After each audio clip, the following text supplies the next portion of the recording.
कि अखबारों में आ गया कि पूनम पांडे नहीं रही। अब किसी की मौत का ड्रामा बना के किसी चीज को प्रमोट, कि उन्होंने एक स्टेटमेंट दिया था कि अगर इंडिया की टीम जीत जाएगी तो I will go nude in the media. Cervical cancer वगैरह की सर्च बड़ी है, बट उससे मेनी फोल्ड टाइम्स लोग पूनम पांडे को सर्च कर रहे हैं, और पूनम पांडे को भी किन रीजंस के लिए सर्च कर रहे हैं, that is also very good. मैं बात करूं उर्फी जावेद की, आप सोच सकते हैं आज उनकी नेटवर्थ है 173 crore.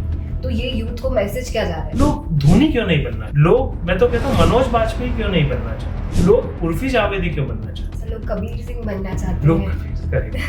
MLM multi level marketing, आप 10,000 इन्वेस्ट करिए और अपने आगे 3 लोगों को बोलिए कि वो भी इन्वेस्ट करें, और उस पर उनको ब्याज मिलता था, और फिर वो नेटवर्किंग एक तरीके से बढ़ाने की कोशिश करते थे। जोमैटो ने ट्वीट किया था कि कभी कभार घर का भी खाना खाना चाहिए और उसको एक ट्रेंड सेटर बन गया था। आमिर खान ने कहीं किसी मीडिया में कुछ कंट्रोवर्शियल स्टेटमेंट दे दिया था कि स्नैपडील की रैंकिंग कितने पॉइंट्स पीछे हो गई, विच यूज्ड टू बी 4.2 4.3 वो 3s में आ गई।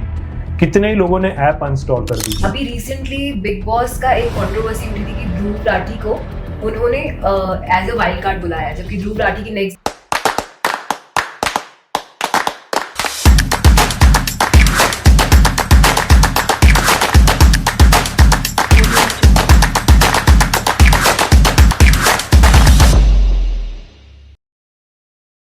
माइंडेल, a platform that helps people to understand life differently. ऐसे पर्सपेक्टिव से जो शायद आपने आज तक देखा ना हो। People who are in it and who are with it, who wants to make a biggest change in their life. ऐसी पर्सनालिटीज को हम इस प्लेटफॉर्म पे लेके आते हैं। और आज भी आपको इस पॉडकास्ट के जरिए, अगर आप एक मार्केटर हैं, अगर आप एक एजेंसी होल्ड करते हैं, even if you are a marketing student may be, आपके लिए ये एपिसोड बहुत बेनिफिशियल होने वाला है। हम बहुत से अमेजिंग मार्केटिंग स्ट्रैटेजीज को टच करेंगे, बहुत अमेजिंग टर्म्स जैसे कि STP, या फिर हम AI के बारे में जानेंगे कि कैसे AI is making a different change in upcoming years। तो आइए जानते हैं, इस एपिसोड में हम बुलाने वाले हैं आदित्य व्यास जी को। आदित्य व्यास is a very curious personality, an amazing person. He is a marketer, an academician, a writer, a wanderer maybe, of course, and he calls himself an urban gypsy, a perfect blend of left and right brain, knows everything about arts and science. उनका 25 years का experience, be it in large corporate houses or startups.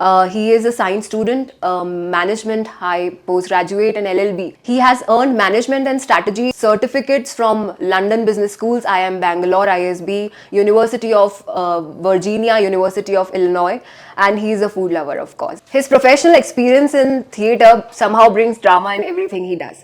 Let's welcome Aditya sir.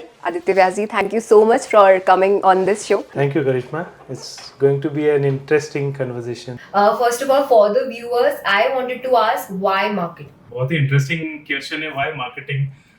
सो मैं अगर बात करूं तो ये मेरे ख्याल से स्कूल डेज कॉलेज डेज की बात है, जब मैं अखबारों के लिए लिखा करता था। I used to design some stuff for local brands, खुद के लिए भी कुछ अपना ब्रांड बना के काम किया करता था। तो उस समय कभी सोचा नहीं था कि इस तरीके का कुछ करियर बनाएंगे। मैं थिएटर भी किया करता था, I have done professional theatre also. So सब कुछ ब्लेंड था। फिर इस बीच MBA करने का मौका मिला, MBA किया, और right after my MBA I got an opportunity to work with the company name TCI, Transport Corporation of India Limited. So TCI was in process of launching their express cargo, because TCI primarily was in traditional cargo. They wanted to get into express cargo business, which is like fast delivery, package delivery, जो आजकल Amazon, Flipkart करते हैं। ये हम करीबन 20-25 साल पहले की बात कर रहे हैं। तो उस समय फिर हम लोगों ने, मैंने और भी जो लीडरशिप थी, हम लोगों ने TCI का express cargo brand XPS launch किया। TCI was a great learning experience, because normally क्या होता है कि अब जानती भी होंगी कि आमतौर पे MBA करने के बाद ज्यादातर लोगों को सेल्स के जॉब मिलते हैं कि आपको प्रोडक्ट बेचना है। I also had a couple of campuses like that, but मुझे फॉर्चुनेटली मार्केटिंग का जॉब मिला, कॉर्पोरेट कम्युनिकेशन आप कह सकते हैं। तो जो मेरा एक इंस्टिंक्ट था लिखने का, डिजाइन करने का, वो मुझे कॉर्पोरेट वर्ल्ड में उसमें एंट्री में ही मिल गया। So I think probably that was the reason I pursued my throughout my life this marketing in various forms, because marketing itself is a very wider term. It's not only branding, it includes revenue, it includes pre-sales, it includes post-sales. Of course, customer service थोड़ा अलग हिस्सा होता है, but overall किसी brand को बनाने के लिए पहले और बाद में आपको जो करना पड़ता है, वो सारा मार्केटिंग में आता है। So TCI gave me that exposure, और TCI में सीखा बहुत, लिखा बहुत, और the leadership was really forthcoming. उन्होंने मुझे बहुत opportunity the, considering somebody who was was just a fresher, they gave me a lot of opportunity to explore and contribute to the growth journey of that organization. TCI के बाद लगा कि शायद TCI में मैं ऑल इंडिया प्रोफाइल देख रहा था। इस बीच मुझे एक स्विस मल्टीनेशनल से अपॉर्चुनिटी मिली काम करने की। वहाँ मुझे साउथ एशिया ऑपरेशंस देखना था। वहाँ ब्रांडिंग कम थी बट दूसरे product development product related aspects बहुत सारे थे। तो वहाँ फिर मैंने कुछ समय काम किया और उसी पीरियड में टेलीकॉम वाज एट बूम। तो मुझे रिलायंस कम्युनिकेशन में जॉब करने का मौका मिला। रिलायंस में 1-1.5 साल काम किया होगा लगभग। और उसी बीच आपको पता होगा जैसे दोनों ब्रदर्स में फिर डिवीजन हुआ था, तो जो मोबाइल आर्म थी वो मिस्टर अनिल अंबानी के पास आ गई थी। तो वो ब्रांड चेंज ओवर का भी मैं हिस्सा था। तो it was a mammoth task which we did and we did that successfully.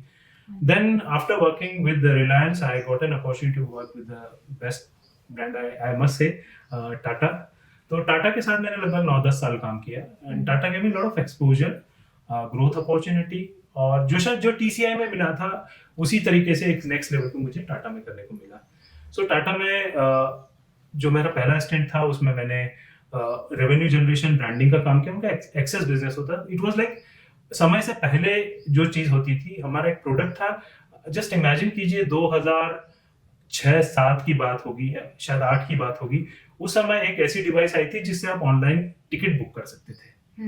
जब इवन IRCTC भी नहीं था तब आप फ्लाइट टिकट्स और बहुत सारी चीजें कर सकते थे। तो उस रिवॉल्यूशनरी प्रोडक्ट, उन प्रोडक्ट्स के साथ काम करने का मौका मिला। फिर टाटा इंडिकॉम, आपने नाम सुना होगा, तो मैं उनकी ब्रांडिंग देख रहा था मध्य प्रदेश, छत्तीसगढ़, उड़ीसा की।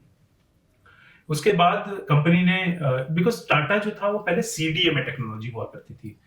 तो CDA में एक प्रोप्राइटरी क्वालकॉम करके एक कंपनी है, उनकी प्रोप्राइटरी होती है। CDA में वॉइस क्वालिटी बहुत अच्छी होती थी, जो एक अक्सर ऐसा सुनते हैं कि वाइब्रेशंस आते हैं और वेव्स आती हैं, वो सारी चीजें नहीं हुआ करती थी। CDA में used to be very stable technology, but CDA में के साथ बीइंग ए प्रोप्राइटरी टेक्नोलॉजी एक बहुत बड़ा चैलेंज होता था कि आपको जो क्वालकॉम के टर्म्स है उन्हीं के हिसाब से करना पड़ता, तो हर चीज पे कमीशन जाती थी। और क्वालकॉम अगर कोई टेक्नोलॉजी इंप्रूवमेंट करेगा तो आपको मिलेगा, नहीं तो आप नहीं कर सकते थे। तो फिर टाटा ने, और ज्यादातर कंपनीज उस समय जो थी वो एयरटेल हो गई, आइडिया हो गई, वोडाफोन हो गई, ये सब GSM में ऑपरेट करते हैं। तो टेक्नोलॉजिकली दोनों अलग अलग थे। GSM चूंकि ग्लोबल स्टैंडर्ड है तो ज्यादातर कंट्रीज में GSM चलता है। तो फिर टाटा ने, चूंकि उनको भी अपना एक मार्केट प्लेस बनाना था, decided to launch their own GSM brand. So at that point in time, I was fortunate enough to be part of the team which launched Tata Docomo.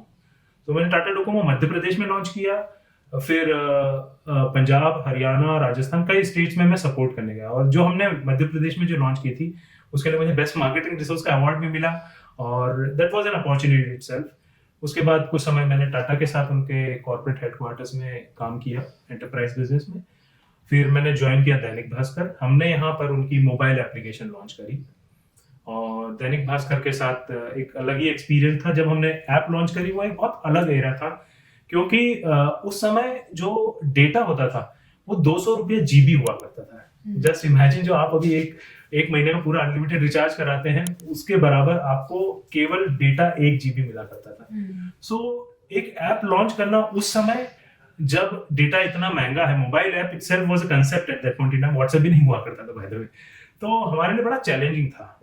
और लोगों को बताना कि भाई ऐप इंस्टॉल करना, लोगों के पास गूगल अकाउंट ही नहीं हुआ करते थे, क्योंकि आप एंड्रॉइड में अगर आपको फोन में अगर ऐप इंस्टॉल करना है, you need to have Google account. तो हमने एक इनोवेटिव अप्रोच अडॉप्ट करी, वो भी that was a case study in itself. हम लोगों ने क्या किया, हम लोगों ने हमारे करीबन 200-300 हर शहर में FOS फीट ऑन स्ट्रीट लिए, उन लोगों को हमने टैब दिए, और उन टैब में हमने डेटा सिम्स लगा के दी। वो लोग जाते थे, मिलते थे लोगों से, उनको बताते थे। दैनिक भास्कर आप जानते हैं, it's a very one of the best publications in the country, और बहुत रिनाउंड ब्रांड है, लोगों का ब्रांड अफेक्शन भी बहुत है अखबार के साथ। तो वो लोग जाके लोगों को दैनिक भास्कर का नाम बताते थे, समझाते थे कि ये ऐप है, इसमें आपको ये सारी चीजें मिलेगी, जो खबरें आपको अखबार में मिलती है वो आपके पाम पे रहेगी सारे समय। तो लोग एक्साइटेड थे, बट वो जैसा मैंने बताया गूगल अकाउंट नहीं होते थे। तो फिर हम लोग ये हॉटस्पॉट बनाकर, एक APK फाइल होती है, कोई भी ऐप जो रहती है उसकी बैकग्राउंड में APK फाइल होती है, तो हम APK फाइल ट्रांसफर करते थे उनके मोबाइल फोन में। इन लोगों को हमने ट्रेनिंग दी थी FOS को, वो कॉन्फ़िगर करते थे, अक्सर पूछा करते थे। जैसे आमतौर पे लोग 2 तरह की खबरों में, इस बेल्ट में, हिंदी स्पीकिंग बेल्ट में रहे तो आसपास में क्या हो रहा है, दूसरा एक और पिक्यूलियर टेंडेंसी हम लोगों में कि रोज सुबह उठ के देखते हैं आज मेरा भविष्यफल कैसा है। तो हमने दो चीज, जब भी हमारे एफओएस होते थे वो दो चीजें एक्टिवेट करते थे। पहले लोकल न्यूज, तो मान लीजिए कि आप भोपाल में, तो आपको भोपाल, आप इंदौर में है, राजस्थान में जयपुर में, वो एक्टिवेट करते थे। प्लस लोगों का हॉरोस्कोप एक्टिवेट करते थे। तो उससे क्या होता था कि लोगों को एक टेंडेंसी डेवलप हो गई, सुबह उठ के देखना है मुझे कि आज मेरा दिन कैसे जाएगा या मेरे शहर में क्या हो रहा है। सो हमने एक बहुत बड़े सेगमेंट में, हमने लाखों की तादाद में, मैं कहूंगा, हमने ऐसे लोगों को ऐप इंस्टॉल करी जिनके पास उस समय गूगल अकाउंट नहीं होते थे। सब्सिक्वेंटली उन लोगों ने गूगल अकाउंट क्रिएट किए। बट जैसा एक बोलते हैं ना कि अगर आपको किसी, जिस चक्रव्यूह की बात करते हैं, अभिमन्यु को निकलना नहीं आता था, तो वैसे ही चूंकि लोगों को उन्होंने इंस्टॉल प्रोसेस उनको पता नहीं था, तो वो यूज करते रहे, उन्होंने कभी इंस्टॉल नहीं की, और भास्कर से ऐसे ही इमोशनल अटैचमेंट था। तो वो यूजर बेस हमारा बहुत लंबे समय तक चला। और फिर सेकंड स्टेंट में वापस मैंने जब ज्वाइन किया दैनिक भास्कर को, तो हमने इसको भी multiplied it to the next level, because उस समय thanks to Jio and all government policies data आ चुका था, तो जो अनलिमिटेड प्लान्स आ चुके थे, तो फिर लोग मोबाइल ऐप्स को एक्सटेंसिवली यूज कर रहे थे, और न्यूज ऐप में भास्कर की क्रेडिबिलिटी थी। तो हमने अपनी डिजिटल मार्केटिंग के एफर्ट्स के थ्रू एक सिग्निफिकेंट नंबर हमने गेन किया। भास्कर के बाद पेंडेमिक चला, पेंडेमिक में हमने स्केल अप किया बिजनेस, और चूंकि अखबार नहीं छप रहे थे, तो वो भी एक चैलेंज होता था लोगों के लिए। उस समय एक टीम को मैनेज करना रिमोटली, लोगों को तुरंत खबरें देना, बिकॉज खबरों के दो ही जरिए होते थे, या तो मोबाइल ऐप होती थी या टीवी होते थे। और टीवी क्या है कि टीवी में सबसे बड़ा चैलेंज जो रहता है न्यूज में, वो ये रहता है कि आप एक थर्ड पार्टी पे डिपेंडेंट रहते हैं। आप कोई भी चैनल देख रहे हैं, वो जो दिखा रहा है वही देखेंगे। मोबाइल ऐप में ये एडवांटेज रहता है कि ये खबर मुझे पसंद नहीं आ रही है, I will swipe it up and read the next one. मुझे इससे रिलेटेड और देखनी है तो मैं देख लूंगा। तो उस पीरियड में मोबाइल सब्सक्राइबर्स का एक बहुत अच्छा ग्रोथ हुआ। लोगों ने एक इकोसिस्टम डेवलप हुआ ऐप बेस्ड पढ़ने का, वो किया। फिर कुछ समय मैंने कॉलेज में पढ़ाया, क्योंकि हमेशा एक कहते हैं ना कि वो एक अंदर से आग थी कि पढ़ाया जाए। इवन जब मैं जिन भी ऑर्गेनाइजेशन में काम किया, वहाँ ट्रेनिंग, मेंटरशिप वगैरह के काफी सारी चीजों में मैं जुड़ा रहा, पढ़ाया कॉलेज में। अभी एक सेंट्रल इंडिया की सबसे बड़ी आईटी कंपनी है, देश की लीडिंग आईटी कंपनी है नेटलिंक में, उनके साथ उनकी ग्लोबल मार्केटिंग देख रहा हूँ। बट इस पूरी जर्नी में जो आपका पहला प्रश्न था कि व्हाई मार्केटिंग, तो चूंकि वो मार्केटिंग हर स्टेज पे, हर फॉर्म में एक सीखने का, करने का, कंट्रीब्यूट करने का मौका मिल रहा था। तो और अंदर से जो एक कहते हैं ना कि अंदर से एक मार्केटर है, तो वो जहां मौका मिला, जैसा मौका मिला, बस घुस गए। Wonderful sir. सर, इस पूरी कॉन्वर्सेशन में आपने बहुत अमेजिंगली बताया कि कैसे अलग अलग सेक्टर्स को आपने टच किया है। जैसे टाटा ने मोनोपोली क्रिएट करने की एक तरीके से कोशिश की है, Dainik Bhaskar power of emotions पे खेल रहा है एक तरीके से, और नेटवर्क मार्केटिंग की भी आपने बात की, जियो की बात की। आपका इन सब चीजों में क्या मार्केटिंग को लेके एक ऐसा इंट्रीगिंग फैक्टर है जो आपको मार्केटिंग से जोड़ के रखा हुआ है? करिश्मा, जैसे I'm probably among those fortunate people जिन्होंने ट्रेडिशनल मार्केटिंग और डिजिटल मार्केटिंग दोनों में काम किया। तो एक कहावत है कि customer is the king, but वो कस्टमर इज द किंग अब पहले भी हुआ करता था, बट अब और ज्यादा वो हो गया कंटेंट इज द किंग। तो जो जर्नी रही हर फेज में, चूंकि जैसे मैंने बताया लिखने का भी एक शौक था, पढ़ने का भी शौक था, तो जो कंटेंट रहा वो एक दिल में रहा, और जो भी किया उसमें हमेशा कंटेंट पर ही फोकस रहा। तो पहले ये होता था कि ट्रेडिशनल में आपको एक्सपेरिमेंटेशन के थोड़े कम अवसर मिलते थे, because there was a cost involve. सारे चैनल्स जो होते थे, इसको अगर मैं बताऊं तो जब पुराने जमाने में कैमरास होते थे, तो आपको एक में 30-35 फोटो आप निकाल, 34-32 जैसे आपकी किस्मत होती थी उतने निकलते थे, बट वो रील में उतने ही निकलते थे। अब डिजिटल कैमरा आ गए, मोबाइल्स आ गए, तो अब आप hundreds of thousands of photograph निकाल लेते हैं। जो अच्छा लगता है वो आपकी प्रोफाइल पिक्चर बन जाती है, आप वो शेयर कर लेते हैं। सो ट्रेडिशनल मार्केटिंग में ये चैलेंज हमेशा बना रहा कि कॉस्ट ऑफ प्रोडक्शन बहुत हाई होती थी। तो वो जो कॉस्ट ऑफ प्रोडक्शन वाला फैक्टर रहता था, वो थोड़ी आपको एक स्पेस लिमिटेशन क्रिएट करता था कि मान लीजिए मुझे कैंपेन बनानी है, तो मुझे कैंपेन बनाने में सोचना पड़ता था कि मुझे ये प्रिंट करना होगा, प्रिंट की एक कॉस्ट होगी, मुझे डिजाइन करना है, डिजाइन की एक कॉस्ट होगी, टूल्स भी बहुत महंगे होते थे और बहुत लिमिटेड होते थे। तो जो कंटेंट वाला फैक्टर था वो तब भी रहा, अब भी है। उस समय थोड़ा शायद प्ले फील्ड छोटा था, काम करने के लिए अवसर पूरे थे बट रिसोर्सेज थोड़े महंगे थे। डिजिटल में आने के बाद वही कंटेंट के लिए पूरी एक फ्रीडम मिल गई। आप 10 बार लिख सकते हैं, 20 बार लिख सकते हैं। डिजिटल मार्केटिंग में तो आप एबी टेस्टिंग भी कर सकते हैं कि कौन आदमी क्या पढ़ रहा है उस हिसाब से। और दैनिक भास्कर में हमने खूब करी एबी टेस्टिंग, तो कि एक खबर को एक नजरिए से लोग कैसे पढ़ते हैं, दूसरे नजरिए से कैसे पढ़ते हैं, और मुझे कहाँ से ट्रैक्शन मिल रहा है। सो जो आपका प्रश्न है उसका जवाब यह है कि पूरी इस यात्रा में जो चीज साथ रही है, जिस चीज ने मुझे प्रभावित किया है, जिस चीज ने मुझे जोड़े रखा, that was content and that is content. तो कंटेंट ने ही हमारी क्या बोलते हैं उसको, नदिया को पार कराया है। सर आपने जैसे अभी बहुत अच्छे से बताया, ट्रेडिशनल जो मार्केटिंग अपना था वो अभी कंटेंट डिजिटल पे जा रहा है, तो आपको लग रहा है पब्लिकेशन एरा भी एंड हो रहे हैं? ये एक बड़ा जटिल क्वेश्चन है, क्योंकि जब हम भास्कर में थे तो मैं मतलब with due respect to the brand, मैं बहुत प्यार करता हूँ उस ब्रांड से, तो भास्कर में थे तब भी यही प्रश्न उठता था कि क्या अखबार बंद हो जाएंगे, क्या प्रिंट बंद हो जाएगा। तो आंसर मेरे हिसाब से नहीं है, एटलीस्ट एक अभी आने वाले लंबे समय तक नहीं है। उसके दो रीजंस हैं। पहला रीजन जो है वो है एक जनरेशन जो अखबार पढ़ के बड़ी हुई है। हमारे पेरेंट्स हुए हैं, हम लोग भी टू लार्ज एक्सटेंट हमारे सुबह के 1-1.5 घंटे का जो हिस्सा होता है वो अखबार होता है। दूसरा जो है वो ऑथेंटिसिटी है। ये और बहुत बहुत बड़ी चीज है, क्योंकि आप देखा होगा आपने कि कोई सोशल मीडिया की पोस्ट को आप कहीं कोट करते हैं तो लोग आपसे पूछते हैं इज इट ऑथेंटिक और नॉट। इवन व्हाट्सएप अपनी कम्युनिकेशन कैंपेन में कहता है कि पहले वेरीफाई करें। If it's forwarded multiple times, imagine it might not be true. But अगर अखबार की खबर रहती है तो आप वो कटिंग भी आप अपने व्हाट्सएप में या किसी चैनल सोशल मीडिया में डालते हैं तो लोग मानते हैं कि ये सच होगा। सो जो अखबार का जो कंटेंट है वो ऑथेंटिकेट है। उस पर कई एडिटर्स ने, कई लोग अपना एफर्ट्स लगाते हैं, उसको वेरीफाई करते हैं, तब वो आपके सामने आता है। और अखबार एक बार छपने के बाद आप चेंज नहीं कर सकते।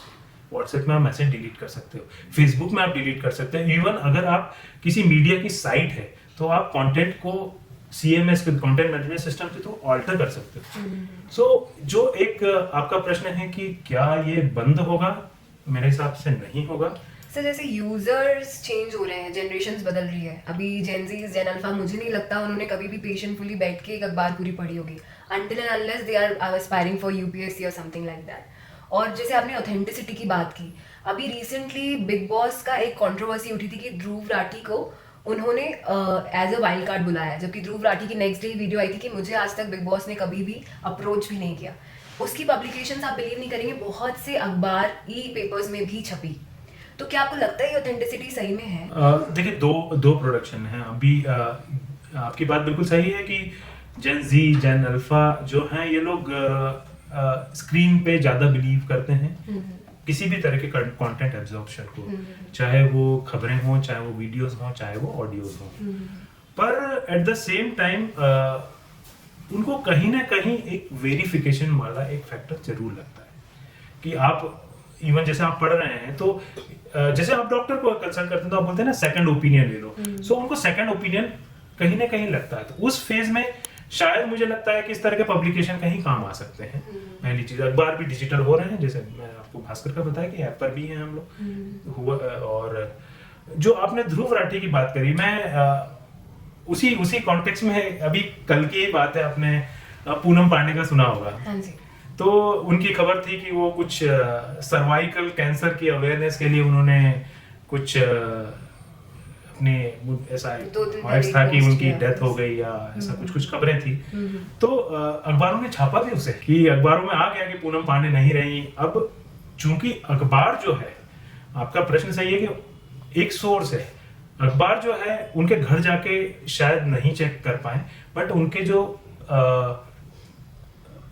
स्पोक्स पर्सन है अगर वो कह रहे हैं तो आमतौर पे एक लेवल तक, ये ना, आप किसी की भी इतनी बैंडविड्थ नहीं होती कि हर खबर को वेरीफाई जरूर किया जाता है अखबारों द्वारा, परंतु एक लेवल तक अगर मान लीजिए स्पोक्स पर्सन ने कहा सो वी कैन ऑलवेज, और multiple channels were also talking about it, तो अखबार ने उसे छापा। तो प्रश्न ये कि कितने ऑथेंटिक हैं। जैसा मैंने बताया, चूंकि एक खबर एक बार छपती है, उसके बियॉन्ड जाना चैलेंजिंग रहता है।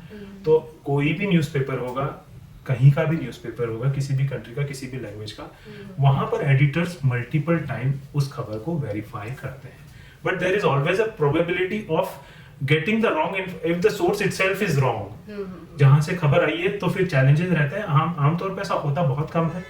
और आजकल ज्यादातर अखबार एक और चीज कर रहे हैं, फैक्ट चेक टाइप की चीजें भी डाल रहे हैं वो, कि ये खबर अखबार में चल रही है, ऐसा हुआ है, वैसा हुआ है, मतलब सोशल मीडिया में चल रही है, बट हमारा वेरिफिकेशन कहता है कि ये सही है या ये सही नहीं है।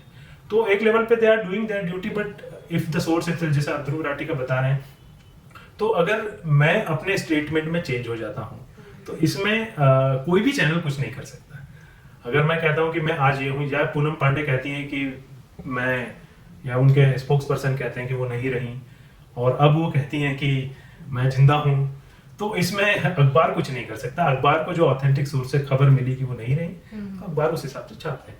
बट एक ओवरऑल एक इकोसिस्टम डेवलप हो रहा है क्रॉस वेरिफिकेशन का, वैलिडेशन का, और मुझे लगता है कि जेन जी और जेन अल्फा भी ये एक लेवल तक रियलाइज करती हैं कि, और शायद वो over a period of time ज्यादा रियलाइज करेंगे कि जब इतने सारे सोशल मीडिया हैंडल्स हैं, which one is true, which one to follow and which one is authentic, so वो कहीं ना कहीं वो फैक्टर जरूर आ जाता है। बिल्कुल। सर, आपने पूनम पांडे की जैसे बात उठाई है, for the viewers I would like to tell कि सर्वाइकल कैंसर एक बहुत ही सेंसिटिव टॉपिक है।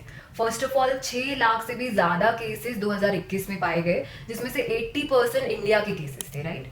और यहाँ पे अवेयरनेस ही नहीं है। इसके जो टेस्ट है, first of all HPV pap smear test, जो बहुत ही इनएक्सपेंसिव सिंपल टेस्ट है, आजकल की लेडीज को मेरे ख्याल से अभी 2-3 दिन में जितना ये टॉपिक सर्च हुआ है, पता ही नहीं था कि ये इतने इनएक्सपेंसिव है और इतने इंपॉर्टेंट टॉपिक्स हैं।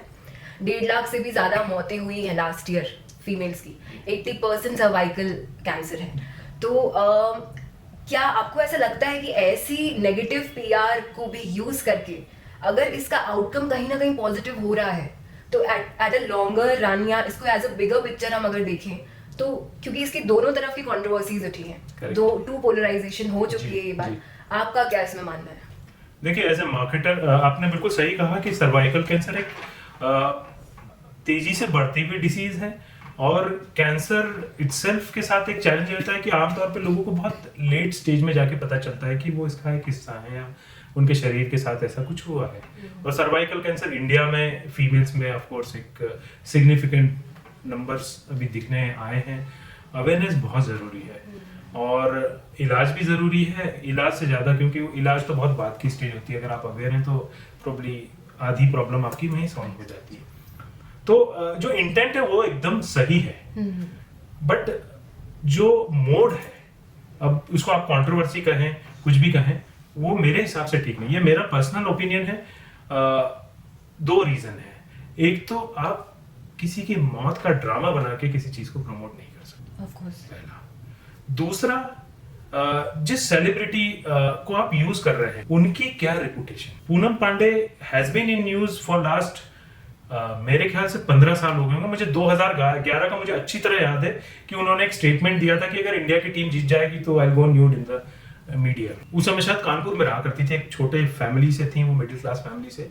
तब उन्होंने एक बहुत बोल्ड स्टेटमेंट दिया था जिसपे काफी बातें हुई थी। फिर उसके बाद उन्होंने आई थिंक सैम बॉम्बे से शादी करी, for she has been in news for all good reasons of the kind of photoshoot she has done, the kind of presences she has made across various channels in the events. So मेरे विचार से इस पूरी process में जो भी उनकी agency रही, उन्होंने सेलिब्रिटी सिलेक्शन वाज इनकरेक्ट, और जिस तरीके से इसको डिपिक्ट किया वो मेरे हिसाब से अवेयरनेस अभी हो क्या रहा है कि आपने बिल्कुल यह कहा कि सर्वाइकल कैंसर वगैरह की सर्च बड़ी है, बट उससे मेनी फोल्ड टाइम्स लोग पूनम पांडे को सर्च कर रहे हैं, और पूनम पांडे को भी किन रीजंस के लिए सर्च कर रहे हैं, that is also very important. So इस पूरी प्रोसेस में क्या हुआ, जो भी एजेंसी जिन्होंने भी इस कैंपेन को प्लान किया था, वो मुझे ऐसा लगता है कि शायद वो ऑफ ट्रैक हो गया, और Poonam Pandey being a controversial celebrity एक और कंट्रोवर्सी क्रिएट हो गई। ऑफ कोर्स दोनों साइड्स में हो रहा है, बट अगर आप मीडिया फैटर्निटी को देखें, जो स्टैलवर्ड्स हैं जो मीडिया में, they are saying that it wasn't a right kind of campaign which these people have planned.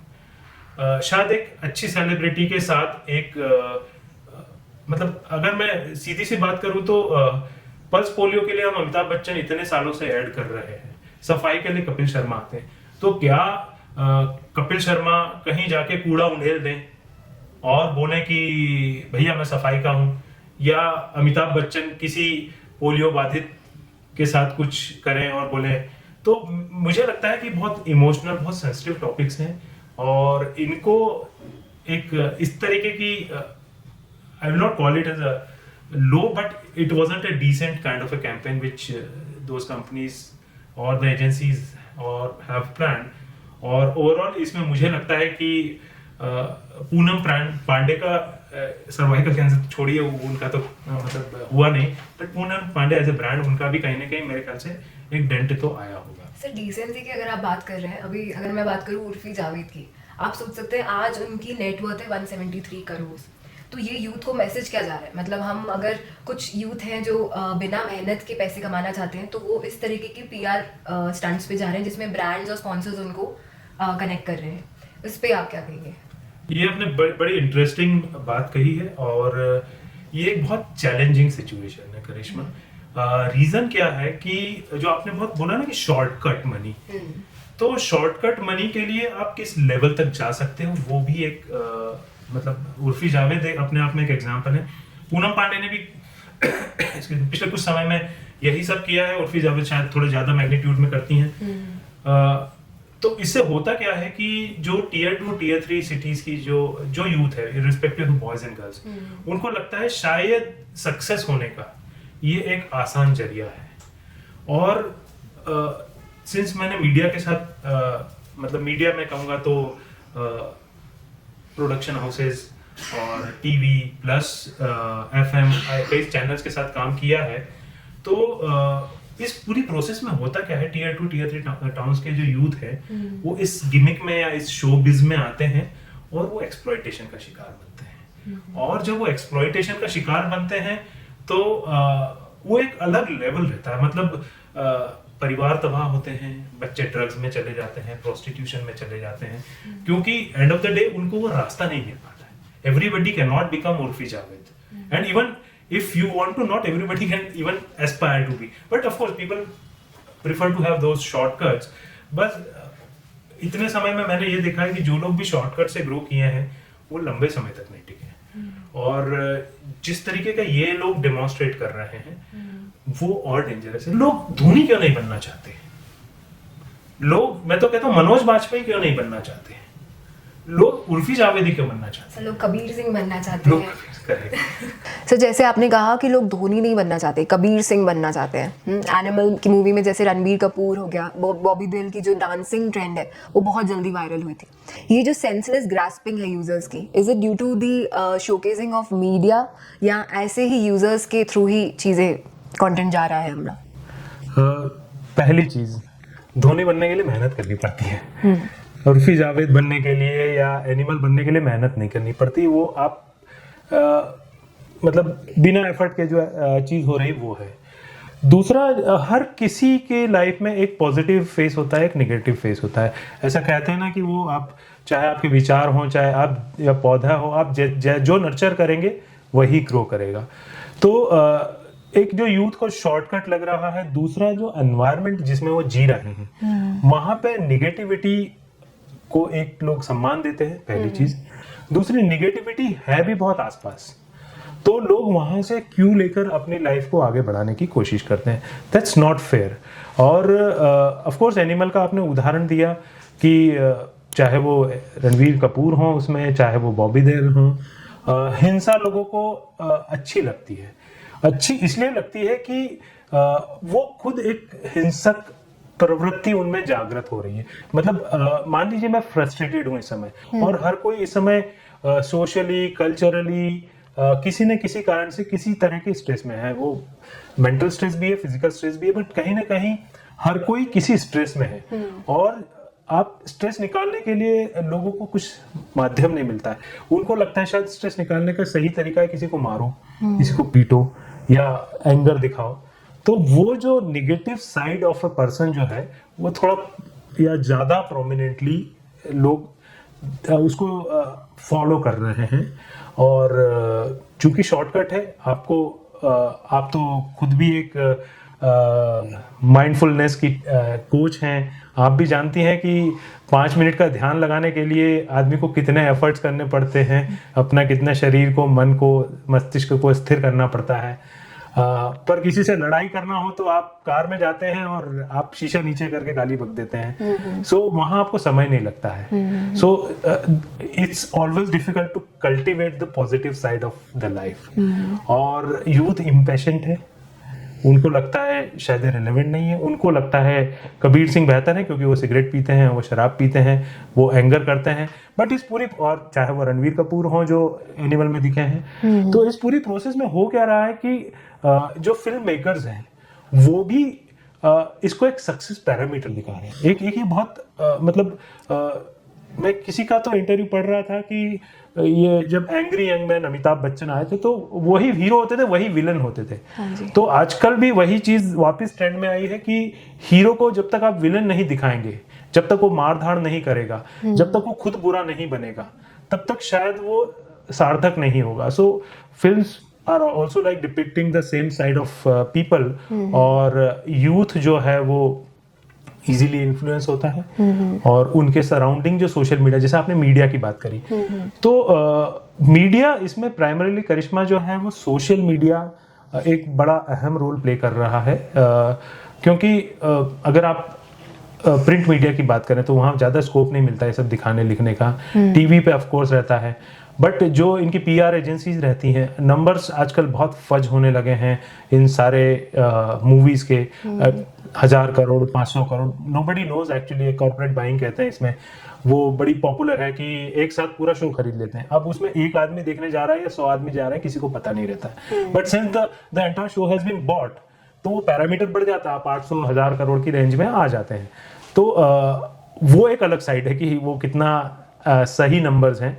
But जो नेगेटिव साइड दिखा रहे हैं, और जैसा मैंने आपको बताया कि एक कन्वीनियंट रास्ता लोगों को लग रहा है अपना एंगेज दिखाने का, अपना गुस्सा दिखाने का, और जब उस गुस्से के साथ आप सफलता जोड़ देते हो तो वो डिजास्टरस हो जाता है। अगर आप गुस्से के साथ, ऐसा बोलते हैं कि मतलब बुरे का अंत बुरा ही होता है, ऐसा हमारे बुजुर्ग कहा करते थे। बट यहाँ ऐसा नहीं दिखाते। एक आदमी 100 लोगों को एक स्टेन गन से, मशीन गन से मार रहा है और हॉल में सीटियां बज रही हैं।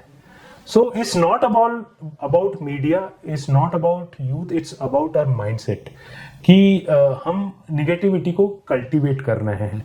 और क्योंकि पॉजिटिविटी लाना कठिन है और निगेटिविटी फैलाना आसान है, तो शायद यही एक रीजन है।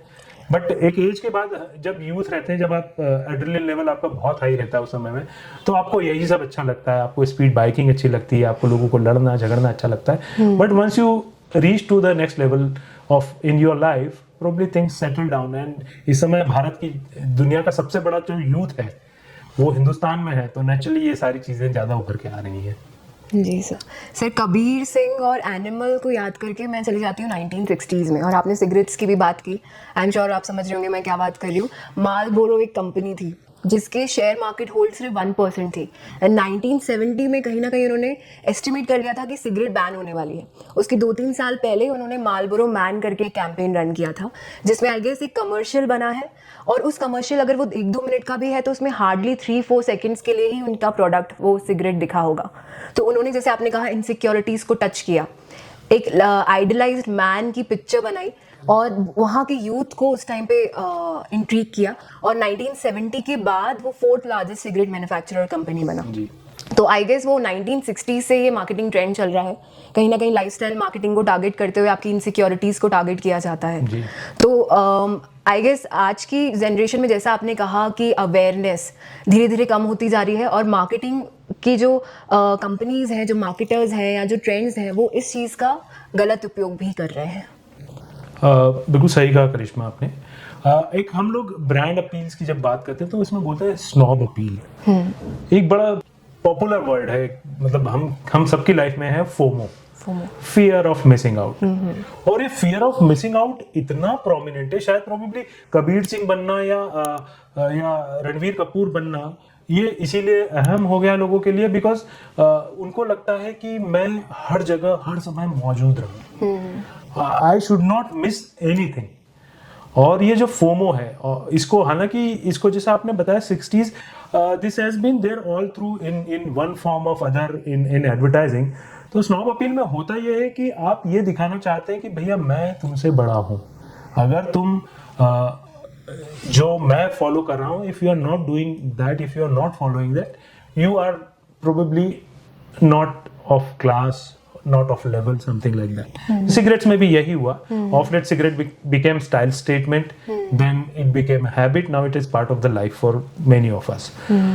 So snob appeal जो होती है, जैसा मैं again FOMO पे आता हूँ, तो ब्रांड एम्बेसडर्स को भी इसी तरीके से वो लोग भी ऐसे पोर्ट्रे करते हैं कि ये प्रोडक्ट अगर आपके पास नहीं है तो आप मिस कर रहे हैं। और सोशल मीडिया इतना हो गया है कि लोग, मान लीजिए हम कहीं पार्टी में गए और हमारे एक कॉमन फ्रेंड है, आपने अपने इंस्टाग्राम पे हमारा फोटो डाला, वो अगर नहीं है तो हो सकता है वो इरिटेट होकर आपको ब्लॉक कर देंगे, या हो सकता है आपको फोन करके अब्यूज कर दें। ये जो फियर ऑफ मिसिंग आउट है, क्योंकि एक बहुत रेस्टलेसनेस, जो हमने इसके पहले बात करी कि निगेटिविटी बहुत ज्यादा हो गई है, रेस्टलेसनेस बढ़ गई है, तो as a result of that वो फोमो जो है वो बहुत प्रोमिनेंट हो गया लाइफ में। अब हर आदमी हर जगह जाने की उस कोशिश में क्या होता है कि you miss out things, and when you miss out things, the anger inside you comes out. अब मान लीजिए हम कहीं गए हैं और अगर मैंने इंस्टाग्राम पे फोटो डाला है, वो जो व्यक्ति नहीं है वो लाइटली भी ले सकते हैं, बट वो मान लीजिए वो उसको एग्रेसिव ले रहे हैं, तो वो धीरे धीरे उनका जो रिफ्लेक्शन है वो आपके रिफ्लेक्शन में भी आ जाएगा कि उस व्यक्ति ने ऐसा किया तो अब मैं भी ऐसा करूंगी। और जैसा मैंने बोला, हर कोई हर जगह हो ही नहीं सकता, तो अब कहीं नहीं है तो आप कहाँ है उसको लेकर नहीं, कहाँ नहीं है उसको लेकर अब उसको एम्पलीफाई करेंगे, तो फिर वो निगेटिविटी आएगी, और जो हमने पहले भी बात करी, वो शायद कहीं ना कहीं हमारे मेंटल स्टेट को भी अफेक्ट करेगी। सर जैसे ये चीज़ सबकॉन्शियसली भी है, जैसे सचिन तेंदुलकर ने जब क्रिकेट खेलते थे तो उनके बैट्स पे MRF स्टिकर लगे रहते थे, और उसको देखा देखी बहुत सारे बच्चों ने वो बैट्स खरीदे। उसके बाद उनको रियलाइज़ हुआ कि रबर की फैक्ट्री थी जिन्होंने उनको स्पॉन्सर किया है। ऐसे ही आप बता रहे हैं धोनी के साथ रीबॉक के उसमें हुआ कि रीबॉक के स्टिकर्स लगे रहते थे, तो लोग रीबॉक के स्टिकर्स वाले बैट्स खरीदते थे। और I guess Michael Jordan shoes आज तक भी चल रहे हैं उनके 20 इयर्स की रिटायरमेंट के बावजूद भी। तो आपको नहीं लगता कि it's not about only FOMO, मतलब कहीं ना कहीं आपने जैसे मुझे इससे पहले बताया था, सटल मार्केटिंग भी एक चीज़ होती है कि आपके जो सेलिब्रिटीज़ कर रहे हैं, भले वो कोई चिप्स भी खा रहे हैं, उसकी ब्रांड को देख के भी हम वो चिप्स खरीदने लग जाते हैं। तो ये तरीके की मार्केटिंग भी बहुत ज़्यादा रोल प्ले करती है, और इसमें कहीं ना कहीं जो बड़े आइकन्स हैं, सेलिब्रिटीज़ हो गए या जो इन्फ्लुएंसर्स हैं, उनके ऊपर बहुत बड़ी रिस्पॉन्सिबिलिटी है। बिल्कुल ठीक कह रहे हैं आप। ये इनफैक्ट आपने माइकल जॉर्डन की बात करी, मैं थोड़ा समय पहले नाइकी की स्टोरी पढ़ रहा था, तो नाइकी का जो गेम चेंजर था, नाइकी की life that has been an very innovative company है नाइकी अपने आप में। उनका जो पहला था, मैं जो उनके फाउंडर थे, आई थिंक क्रिस नाइट, मुझे उनका पूरा नाम याद नहीं, हिज सरनेम वाज नाइट। तो उन्होंने जब पहले शूज बनाए, पहले स्नीकर्स होते थे, मैं थोड़ा सा समय लूंगा आपके यहाँ पे क्योंकि बहुत इंटरेस्टिंग चीज थी वो। तो स्नीकर्स फ्लैट होते थे, जब रनर्स दौड़ते थे तो वो उनके पैर छिला जाते थे, but probably that those were the best shoes available at that point in time.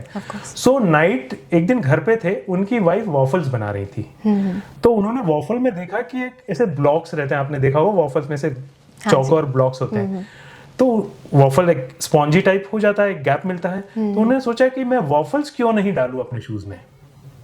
सो उन्होंने जो अपने नए स्नीकर्स बनाए, उन्होंने, आप यकीन नहीं करेंगे, अपने घर में उन्हीं वॉफल के जो मशीन्स होती थी उसमें वो रबर डालते थे और उनसे सोल बना के उन्होंने शूज शेयर किया एथलीट्स के साथ। Those athletes give very positive response, वो काफी पॉपुलर हुए, और उसी के बाद नाइकी ने इनोवेशन किया और मल्टी लेयर सोल्स बनाने चालू किए, जिनमें एयर आने की पॉसिबिलिटी होती। तो आपने देखा होगा नाइकी के ब्रांड के साथ एयर लिखा हुआ रहता है। So that is the evolution of that particular air. और उसी पीरियड में Adidas used to be the market leader, उनको मार्केट प्लेस बनाने के लिए माइकल जॉर्डन के पास जाना पड़ा। उस समय माइकल जॉर्डन, आप यकीन नहीं करेंगे, वो भी बहुत इंटरेस्टिंग स्टोरी है कि माइकल जॉर्डन को उन्होंने एंडोर्स तो कर लिया। उस समय माइकल जॉर्डन ने एक भी NBA का मैच नहीं खेला था जब इन्होंने एंडोर्स किया था, but he was a very promising guy, जैसे हमारे सचिन तेंदुलकर रहे। तो एंडोर्स करने के बाद जब माइकल जॉर्डन उनके नाइकी के शूज पहन के कोर्ट पे आए, तो एनबीए ने उनको खेलने से मना कर दिया क्योंकि दोज वर कलरफुल शूज, और उस समय नॉर्म्स थे कि आप व्हाइट शूज पहन के खेल सकते हैं। तो एक आप सोचिए, इतनी बड़ी कंपनी जिसने $मिलियन एक प्लेयर पे इन्वेस्ट किए टू एस्टैब्लिश इटसेल्फ, और वही कोलैप्स हो जाए। बट नाइकी ने हार नहीं मानी। नाइकी ने माइकल जॉर्डन को दूसरे लेवल पे ले गए वो, और वहां जाकर माइकल जॉर्डन ने बोला कि अगर मुझे बास्केटबॉल कोर्ट में ये अलाउ नहीं करते हैं कोई बात नहीं, but these are the shoes which actually I want to wear, and that went viral. तो इसके कारण इनफैक्ट माइकल जॉर्डन के कोई एक शूज थे, वो शायद दुनिया के सबसे महंगे शूज वो नाइकी के ही थे, जो air Jordan shoes, correct air Jordan shoes जो आप बता रहे हैं, बिल्कुल वो सबसे महंगे शूज बिके। तो सेलिब्रिटीज नेचुरली बहुत इंपॉर्टेंट रोल प्ले करती हैं, पर और आपने एक इन्फ्लुएंसर वर्ड यूज किया, वो भी सेलिब्रिटीज डायरेक्टली इनडायरेक्टली दोनों तरीके से इन्फ्लुएंस करती हैं एंड यूजर्स को। और सेलिब्रिटी का एडवांटेज ये है कि उनकी पर्सोना लोग फॉलो करते हैं, और वो फॉलो करके वो जो यूज करते हैं वो भी यूज करते हैं। दैट्स व्हाई आप देखेंगे ज्यादातर एडवर्टीजमेंट में हम जैसे लोग नहीं आते हैं, सेलिब्रिटीज ही आते हैं, बिकॉज लोग सोचते हैं अगर सलमान खान या शाहरुख खान इसे यूज कर रहे हैं, ऋतिक रोशन या अक्षय कुमार इसे यूज कर रहे हैं, तेंदुलकर या धोनी या विराट कोहली यूज कर रहे हैं, तो मुझे भी करना चाहिए, बिकॉज भले वो यूज नहीं करते बट वो कहीं ना कहीं एक मैसेज जाता है। तो सेलिब्रिटी इन्फ्लुएंस करती है। एक मुझे याद आता है कि बट सेलिब्रिटी एंडोर्समेंट कितने एक तरीके बिल्कुल पॉजिटिव तो होता ही है, लोग खरीदते हैं आपका product, but at times it becomes disastrous also for the brands. आपने एक कंपनी स्नैपडील का नाम सुना होगा। देयर वाज अ टाइम जब इंडिया में Flipkart was number 1, Snapdeal was number 2 and Amazon was number 3। Correct. उस पीरियड में स्नैपडील ने आमिर खान को अपना ब्रांड एम्बेसडर बनाया था, और it was a very close fight between Flipkart and Snapdeal. और आमिर खान ने कहीं किसी मीडिया में कुछ कंट्रोवर्शियल स्टेटमेंट दे दिया था कि वो शायद उनकी वाइफ इंडिया में नहीं रहना चाहती हैं, उसमें बहुत बवाल हुआ। आप यकीन नहीं करेंगे करिश्मा, ओवरनाइट स्नैपडील की रैंकिंग कितने पॉइंट्स पीछे हो गई, विच यूज्ड टू बी 4.2 4.3 वो 3s में आ गई। कितने ही लोगों ने ऐप अनस्टॉल कर दी। सो एक सेलिब्रिटी के स्टेटमेंट का ब्रांड पे भी असर होता है, पॉजिटिव हो जरूरी नहीं है, at times it goes negative also. और with the advent of social media जो रिस्पॉन्स है वो बहुत फास्ट है, रिपल इफेक्ट है।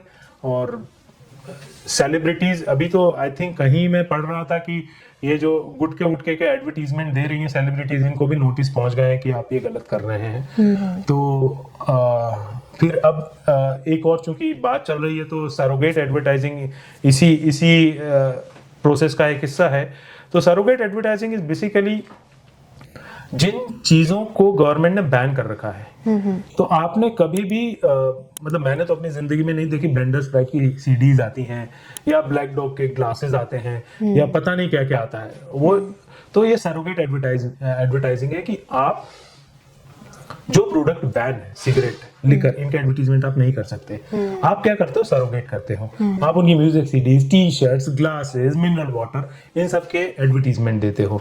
और सेलिब्रिटीज भी आजकल यही कर रही हैं कि डायरेक्टली अगर वो किसी प्रोडक्ट को एंडोर्स नहीं कर पाती है, तो कंपनीज आजकल सरोगेसी के थ्रू, सरोगेट एडवर्टाइजिंग के थ्रू उनको नर्चर कर रही हैं। ऐसे बहुत सारे लिकर ब्रांड्स हैं, इंटरनेशनल लिकर ब्रांड्स हैं जो सेलिब्रिटीज को यूज कर रहे हैं, परंतु वो इंडिया में अलाउड नहीं है।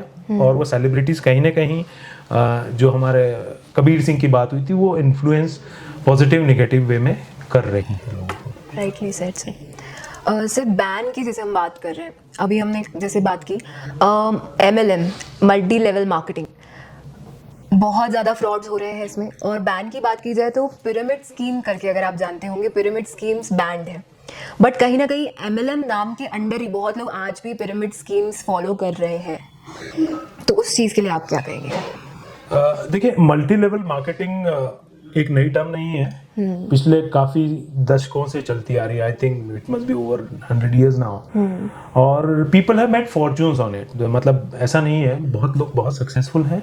बट इसमें पहली चीज कि इसमें अर्ली मूवर एडवांटेज होता है, कि आप जितनी जल्दी आप इसमें आएंगे, आप देयर आर प्रोपेंसिटी कि आप ग्रो करेंगे। सेकंड, इसका मल्टी लेवल मार्केटिंग का जो अभी हमने पहले भी बात कर रहे थे कि यूथ चाहता है कि उसको सक्सेस शॉर्टकट में मिले। तो मल्टी लेवल मार्केटिंग में आपको बताया जाता है आप 3 मेंबर बनाइए, वो 3 बनाएंगे, फिर अगले 3 बनेंगे, और आप सर जैसे एमएलएम में प्रोडक्ट्स एंड सर्विसेज इंक्लूडेड है, पर पिरामिड स्कीम्स में कोई प्रोडक्ट्स एंड सर्विसेज इंक्लूडेड नहीं हुए थे। एग्जैक्टली। तो उसमें ऐसा होता था कि जैसे फॉर द व्यूअर्स कि आप 10,000 इन्वेस्ट करिए और अपने आगे 3 लोगों को बोलिए कि वो भी इन्वेस्ट करें, और उस पर उनको ब्याज मिलता था, और फिर वो नेटवर्किंग एक तरीके से बढ़ाने की कोशिश करते थे, जो कि बैन हो चुका है। लेकिन एमएलएम्स में भी प्रोडक्ट्स एंड सर्विसेज इंक्लूड होने के बावजूद भी ये नेटवर्किंग का जो पिरामिड स्कीम चालू है। ये आप बिल्कुल ठीक कह रही हैं, मतलब ये बहुत डेंजरस है और इलीगल। तो आपने 2 एस्पेक्ट्स हैं, एक तो प्रोडक्ट सर्विसेज ड्रिवन है, दूसरा जो आपने बोला ब्याज और एक्सक्यूज मी पैसे वाला है। पर जैसे मैं आपको बता रहा था कि ये शॉर्टकट पैसा बनाने का जो अगले 3 उसके अगले 3 आप पता चला अगले साल आप करोड़पति बन जाएंगे। तो एक वो जोक चलता है कि एक आदमी आया मुझे, उसने बताया कि मैं अगले साल में अगर ये चैनल फॉलो किया तो अगले साल मैं BMW में आऊंगा, और वो 2 साल से प्रैक्टिस कर रहा है। फिर उसने बाइक उठाई और वो घर चला गया।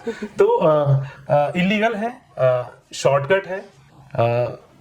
ऐसा नहीं कहूंगा कि अनसक्सेसफुल है, सक्सेसफुल है, बट हर किसी के लिए नहीं है। और जो इलीगल वाली साइड है वो बहुत डेंजरस है, क्योंकि आपकी मनी की कहीं ट्रैकिंग नहीं है। लोग अपने घरों से पैसा निकाल के देते हैं और वो पैसा फिर डूब जाता है। और आमतौर पे इसमें जो लोग इसका हिस्सा बनते हैं वो या तो बेरोजगार होते हैं या लोअर इनकम ग्रुप के होते हैं। उनको लगता है ये शायद शॉर्टकट है, जैसे लॉटरी में होता है। वो जो शॉर्टकट है वो बहुत भारी पड़ता है, और फिर उसका रिपरकशंस जो होते हैं कि आपने पहले आपके पैसे डूब गए, फिर आपने उधार लिया, फिर वो, और इसी तरीके से चूंकि आपने बोला था आजकल फ्रॉड बैंकिंग एप्स भी आ गई हैं जो यही कर रही हैं।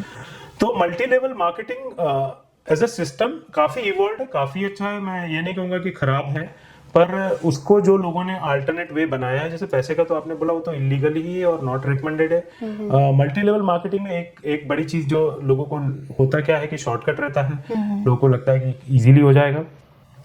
उस इजी में 2 चीजें हो जाती हैं।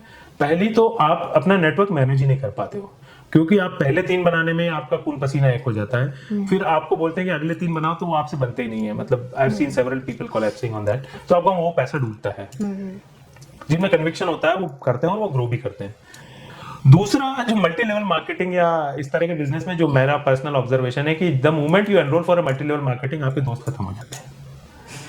आप मुझे फोन लगाएंगे, मुझे लगेगा अरे करिश्मा का फोन आया, पक्का मुझे प्रोडक्ट बेचने के लिए कर रही होंगी। तो वो एक और एस्पेक्ट है कि आपका सोशल सर्कल खत्म होने लगता है। आपका इंटेंट वो नहीं है, बट चूंकि आपको अपना नेटवर्क एक्सपैंड करना है।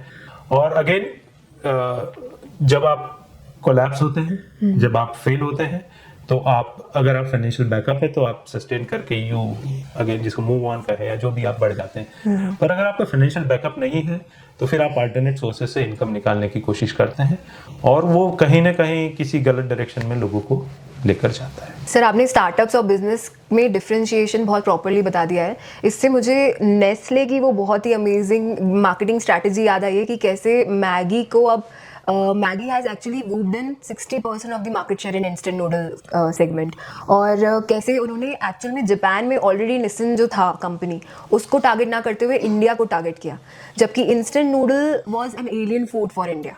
तो इसके लिए आप प्लीज कुछ कहें। बहुत अच्छा एग्जांपल दिया। एक थोड़ा एक बचपन हम जब मार्केटिंग में थे तो हमको एक कहानी सुनाते थे कि एक आदमी अफ्रीका, एक जूता बनाने वाली कंपनी अपने सेल्स एजेंट को अफ्रीका भेजती है कि आप देख के आइए कि जूते का क्या पोटेंशियल है। वो आते हैं, बोलते हैं वहां तो कोई जूता पहनता ही नहीं है, सब ट्राइब्स हैं, तो देयर इज 0 पोटेंशियल।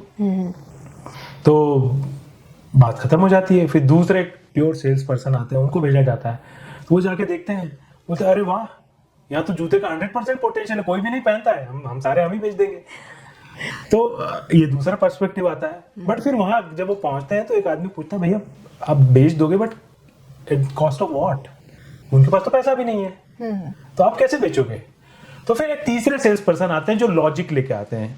वो बोलते हैं कि हम उनसे एक्सचेंज करेंगे, हम उनको जूते देंगे और उनके जो नेचुरल या जो भी स्पेसिफिक प्रोडक्ट्स हैं हम वो उनसे एक्सचेंज करेंगे, जिसे हम बार्टर कहते हैं, पहले जमाने में होता था।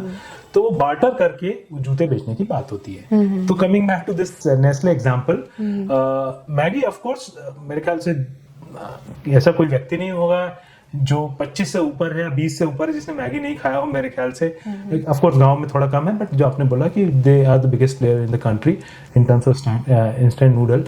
सो इसमें करिश्मा क्या होता है कि एक मार्केटिंग में एक बहुत कॉमन फिलोसफी है, या philosophy is not the right word, एक प्रोसेस है, उसको हम बोलते हैं STP, segmentation, targeting and positioning. तो कोई भी ब्रांड होता है वो अपने प्रोडक्ट को सेगमेंट करता है, बिकॉज नेस्ले की आप बात करें तो नेस्ले चॉकलेट्स भी बनाता है, मैगी भी बनाता है, कॉफी भी बनाता है नेस्कैफे। अब 3 बड़े प्रोडक्ट की अगर मैं बात करूं तो चाय भी बनाता है, वो मिल्क के सेशेस भी बनाता है, बहुत सारी चीजें बनाता है। बट अगर हम 3 बड़े प्रोडक्ट की बात करें तो आपको सबसे पहले सेगमेंटेशन करना पड़ता है। सेगमेंटेशन इज कि आप किस बेसिस पे अपने प्रोडक्ट को लोगों को पास पहुंचाएंगे। तो it can be demographic, age sex के हिसाब से, जियोग्राफिक हो सकता है कि नॉर्थ इंडिया में ऐसा करेंगे। आपने देखा होगा कई प्रोडक्ट जो है जिनके ब्रांड एम्बेसडर जो है वो नॉर्थ इंडिया में अलग है, साउथ इंडिया में अलग है, उनके प्रोडक्ट्स भी अलग हैं। इवन मैकडोनल्ड्स जो है, आपने पनीर टिक्की, पनीर पिज्जा हट के जो पिज्जाज हैं ये सब हिंदुस्तान में मिलते हैं, बाकी जगह नहीं मिलते। तो आप एक सेगमेंटेशन करते हैं जियोग्राफी के साथ। साइकोग्राफिक भी करते हैं कि लोग के बिहेव, फॉर एग्जांपल डिकैथलॉन करके कंपनी है तो उनके टारगेट जो स्पोर्ट्स एंथुजियास्ट हैं वो करते हैं, या वुडलैंड है। फिर आप बिहेवियरल बेस भी करते हैं, जैसे कि कोई आदमी आपका रिपीट कस्टमर है, कोई केवल ट्राई आउट करता है, कोई लॉयल है, तो आप बेसिकली अपने प्रोडक्ट को उन पैरामीटर पे सेगमेंट करते हैं। उसके बाद आप उनको टारगेट करते हैं अपने कम्युनिकेशन के थ्रू, और इस पूरी प्रोसेस में आप पोजीशन करने की कोशिश करते हैं अपने आप को। पोजीशन से मीनिंग मेरा ये है कि एक इंडिकेटिव पोजीशन कह सकते हैं कि brands like BMW, Audi, Mercedes, Porsche, ये लोग दिखाने, इनका पोजीशन है कि we are an elite brand, चाहे वो कार्टियर हो जाए, लुई विटॉन हो जाए। तो ये एक बेसिकली एक सिंबॉलिक है। कई लोग फंक्शनल पोजीशनिंग करते हैं। फंक्शनल पोजीशनिंग जैसे जिलेट है, जिलेट बताते हैं कि भाई हमारे 3 लेयर का ये मैक 3, मैक 4, मैक 5 करके हमारे ये शेवर्स हैं, इनमें इतनी ब्लेड्स लगी हुई है, इसमें ये फंक्शनैलिटी है। तो लोग वो फंक्शनैलिटी के कारण करते हैं। कई बार सर्विस ड्रिवन रहता है, for example Taj hotels, so they probably position themselves कि आप, अगर आपको कंफर्ट चाहिए, आपको एक best of the world experience चाहिए, तो आप ताज में रुकिए। तो ये STP जो रहता है किसी भी ब्रांड के या किसी भी प्रोडक्ट या सर्विस के पूरे फ्रेमवर्क के अंदर काम करता है। Coming back to this Maggi जो आपने बोला, तो मैगी का भी नेस्ले ने यही किया। एक तो जो हमने जूते की बात कर रहे थे कि लोग खाते ही नहीं थे नूडल्स, उन लोगों को आपने एडिक्ट बना दिया। एग्जैक्टली। तो उसमें हुआ क्या है, if I'm not wrong, Maggi came to India in some late 80s or early 90s. I don't remember, but I think that was the time. 80s, yeah. 80s में जी। So तब तो बाहर जाने का भी कल्चर नहीं था। मुझे पता है कि मतलब कुछ भी बनाना भी होता था तो restaurant culture was not there, घर में ही बनता था, घर में ही खाते थे। Maggi was an alien food, जैसा आपने बोला। तो उस समय तो लोगों ने रियलाइज नहीं किया, बट वो, और उस समय एक और इम्पोर्टेंट चीज थी, लोग अपने होम टाउन में रह के पढ़ना, खाना और जॉब करना पसंद करते थे। 80s में ये बहुत कल्चर था, अरे बाहर नौकरी क्यों करने, क्यों जाएगा, अपने यहाँ कम है क्या। तो वो जो कल्चर था, जब 90s में लिबरलाइजेशन हुआ इंडिया का, job opportunities I, but job बड़े शहरों में आए, तो लोग छोटे शहरों से निकल के गए और वो एक कल्चर इम्बाइब करके गए थे कि घर में ही खाना है। और बाहर खाना महंगा भी पड़ता था उस समय, restaurant very expensive, fast food was not at all a culture then. तो लोगों ने फिर मैगी टाइप के फूड का सहारा लेना चालू किया कि भाई 2 मिनट में बन जाता है। 2 मिनट में आज तक कोई मैगी नहीं बनी वैसे, पर मान लेते हैं कि 2 मिनट में, 5 मिनट में, 10 मिनट में बन जाता है। तो फिर लोगों ने उसको और कुछ में रॉकेट साइंस नहीं लगता है रोटी बनाने में। मतलब मैं बनाता हूँ तो अमीबा जैसी बनती है, हर रोटी का शेप अलग होता है, तो एक शेप नहीं होता है। सब्जी में पकाना, चावल दाल, तो that is a cumbersome process, that takes time. Maggi is like 10 minutes affair. So वो एज अ प्रोसेस, वो एक जनरेशन इवॉल्व हुई। 90s में मिलेनियल्स कह लें या जो भी है, जिन लोगों ने मैगी को एक नेक्स्ट लेवल पे लाया। और उनके बाद जब उनके बच्चे आए, उन्होंने देखा मेरे पापा तो खाते थे, मेरी मम्मी तो खाती थी, और मम्मी ने भी ये देखा कि यार बच्चा परेशान कर रहा है, तो मैं क्या करूं, उसको मैगी खिला देती हूँ। तो अब वो इकोसिस्टम इतना स्ट्रांगली डेवलप हो गया कि Maggi has become part of our lives. Basically उन्होंने बायर्स और कंज्यूमर्स को डिफरेंटली टारगेट किया, जैसे आपने कहा ना मदर्स एंड चिल्ड्रन को, तो इंस्टेंटली जो बल्कि वर्किंग वुमेन भी थी या जो बच्चों को टेस्टी खाना खिलाने के लिए जो बच्चे जिद करते हैं, तो उन्होंने बायर्स और कंज्यूमर्स को डिफरेंटली टारगेट किया और बहुत ही ऑब्जर्वेंट तरीका था ये। आपने बहुत अच्छी बात बोली। एक्चुअली ज़्यादातर जो कैंपेन्स है वो इसीलिए फेल हो जाती हैं कि वो कंज्यूमर और बायर में डिफरेंशिएट नहीं। हालांकि आजकल जो बायर्स हैं, कंज्यूमर्स जो हैं वो इन्फ्लुएंसर्स भी हैं, जैसे बच्चे हैं। सो बच्चे एंड कंज्यूमर है बट दे इन्फ्लुएंस। अब कार हो गई तो कार आपको पता है इस नॉट ए रेडीमेड फूड और एक छोटा, आप पूरी जिंदगी में अक्सर ज़्यादातर एक ही कार खरीदते हैं लोग, तो बट वहाँ पे भी बच्चों का एंगल आता है। अब देखिए कार के एड्स में भी कहीं ना कहीं बच्चों के एलिमेंट वो घुसा रहे हैं, क्योंकि आई पर्सनली नो पीपल जिनके बच्चों ने बोला पापा ये कलर की ये वाली कार लेनी है, तो पापा went out of the budget and then bought that car for that person, that kid. तो वो इन्फ्लुएंसर्स बढ़ते जा रहे हैं और कहीं से भी हो सकता है। आप देखिएगा कि मेल अंडरगारमेंट के एड्स में लड़कियों को दिखाया जा रहा है, which is not required, but controversies हुई हैं उसके अराउंड भी। पर तो लोग क्या है कि जो एडवर्टाइजिंग कंपनीज हैं उनको वो कंज्यूमर के अलावा इन्फ्लुएंसर्स को भी आजकल अपने पूरे लाइन ऑफ कम्युनिकेशन में एंगेज कर रही हैं। और जो आपने बोला इट्स लाइक बायर और कंज्यूमर में, आमतौर पे ये एमबीए के स्टूडेंट से मैं बात करता हूँ तो बहुत सारे लोग जवाब नहीं देते। I am so happy that an architect and mind coach like you is talking a difference on that. I am so happy to hear. Thank you sir. Sir जैसे हमने अभी नेस्ले की बात कर ही रहे हैं तो नेस्कैफे पे आते हैं सर। और चाय, मतलब आई थिंक चाय is like a religion in India. So in that scenario Nescafe ने कैसे कॉफी को भी एक रिलीजन, ऑलमोस्ट रिलीजन ही बनाया है। और उसमें उन्होंने campaigns, I guess if you remember Deepika Padukone का एक कैंपेन के साथ उन्होंने स्टार्ट किया था, नो योर नेबर, एंड यहाँ से उन्होंने कॉफ़ी का एक मोनोपोली स्टार्ट किया। इस पे सर प्लीज कुछ बताएं। बहुत इंटरेस्टिंग पॉइंट किया। अभी यहाँ पे जैसे नेस्कैफे भी एक नेस्ले प्रोडक्ट है, तो आप देखिए ना मैगी में नेस्ले फंक्शनैलिटी की बात करता है। 2 मिनट में खाना बन जाएगा, बच्चा खा लेगा, बड़ा खा लेगा और काम पे चला जाएगा। नेस्कैफे पे same company they talk about emotions, जो आपने भी बताया दीपिका पादुकोण का। तो कंपनीज की अप्रोच ऑफ कोर्स चेंज होती है इसमें। और चाय एक रिलीजन है, कहते हैं कि every time is a tea time in India.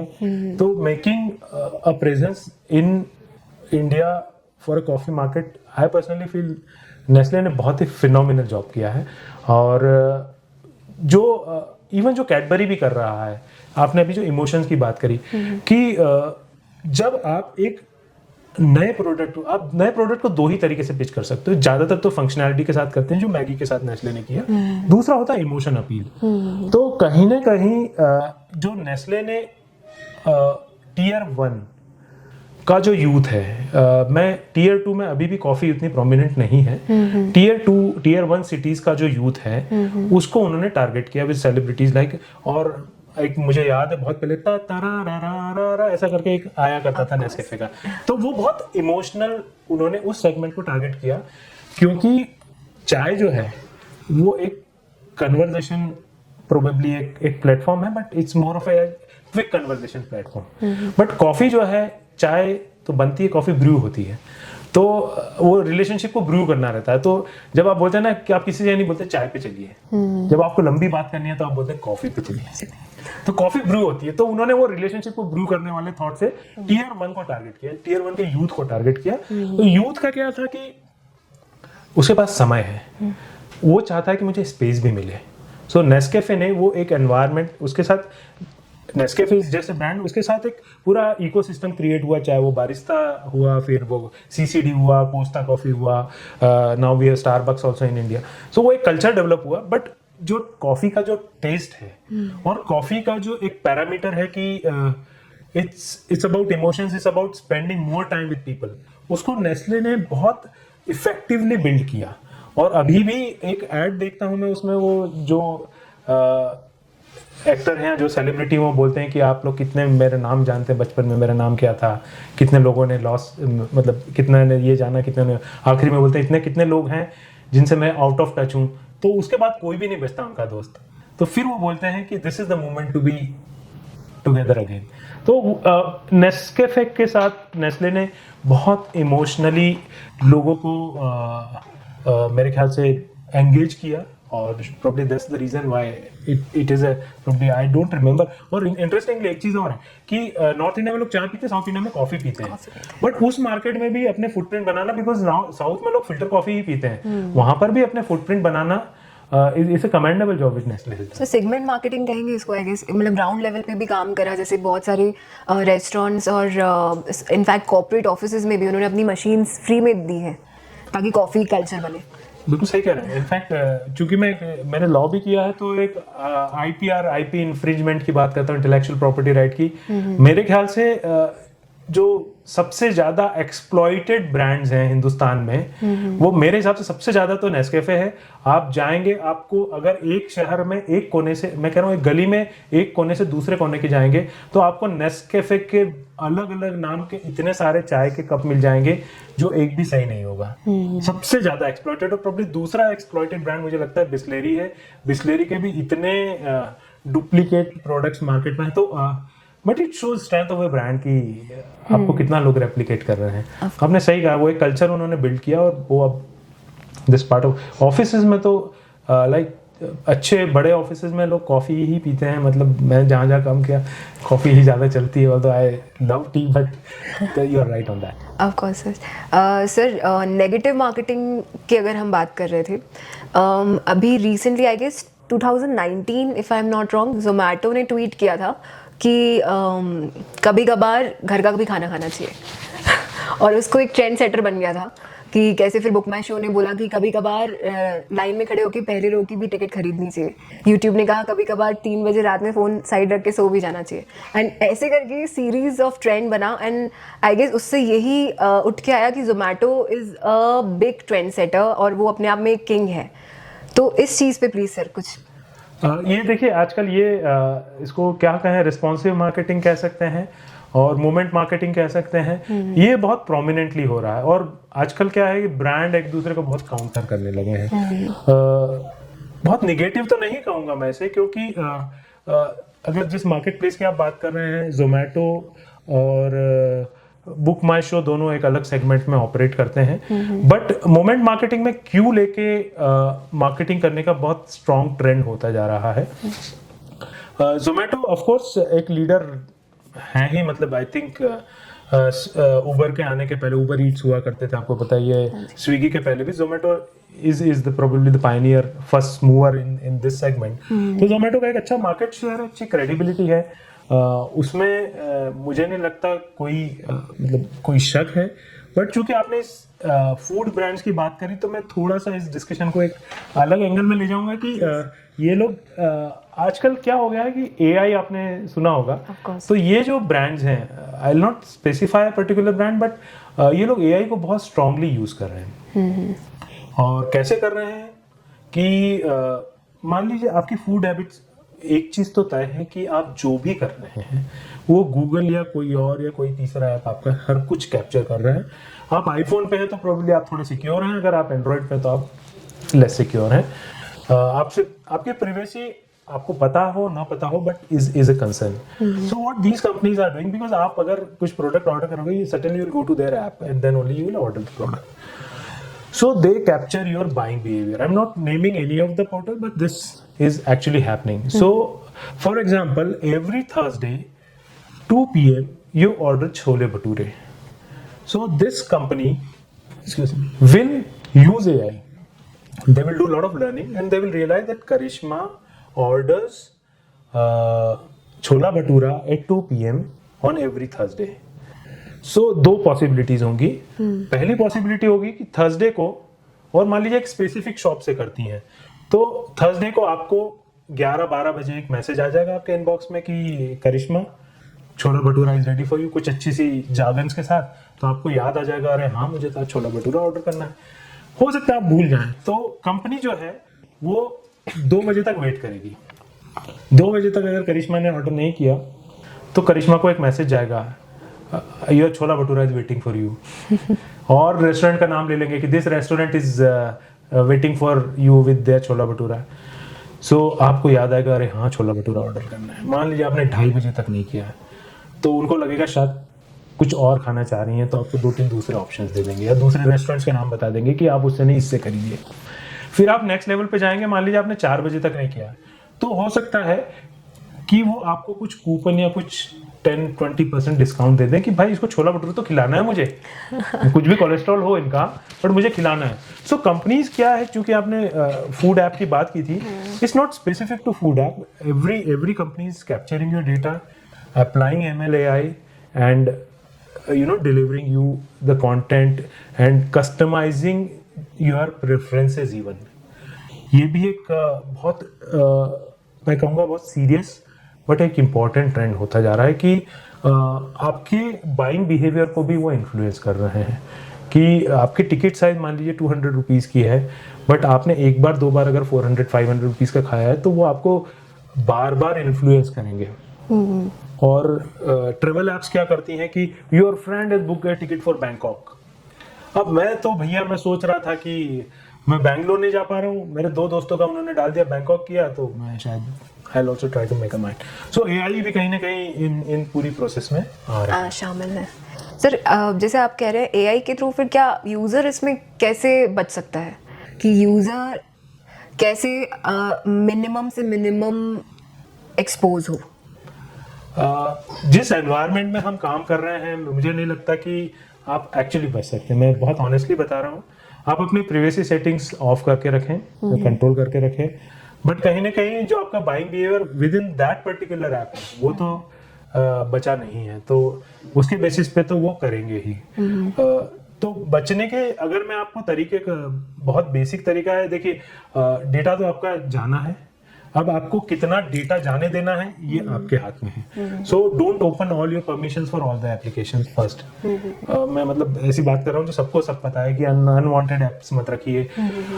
मतलब अनवांटेड में भी 2 तरीके हैं, एक आप बाहर से नॉन प्ले स्टोर ऐप्स भी मत डाउनलोड कीजिए, दूसरा क्या होता है ना, अपन डाल के आप अपना फोन खोलेंगे आपको कम से कम 15-20 ऐसी ऐप मिलेंगी जो पिछले आपने 1.5 साल से यूज नहीं की है। वो आपके फोन की जगह भी खा रही हैं, आपका डेटा भी खा रही हैं, और कहीं ना कहीं आपकी प्राइवेसी को भी चीजें कर रही हैं। तो थोड़ा हमको जो जरूरत की ऐप है उतना रखना चाहिए, ऑल्दो मतलब it's practically very difficult to not to have so many apps. आपको लगता है कि मैं तब होगा तो तब मुझे इस ऐप की जरूरत पड़ेगी तो मैं क्या करूंगा या करूंगी, तो for that sake we keep those apps in our phone. आपका डेटा आपका जाना है, आप द ओनली पॉसिबल इज आप मिनिमल करें अपने यूसेज को, और अनवांटेड प्लेटफॉर्म पे ट्रांजैक्शन न करें, बाकी तो कंट्रोल करना बहुत कठिन है ऑनेस्टली। बिल्कुल।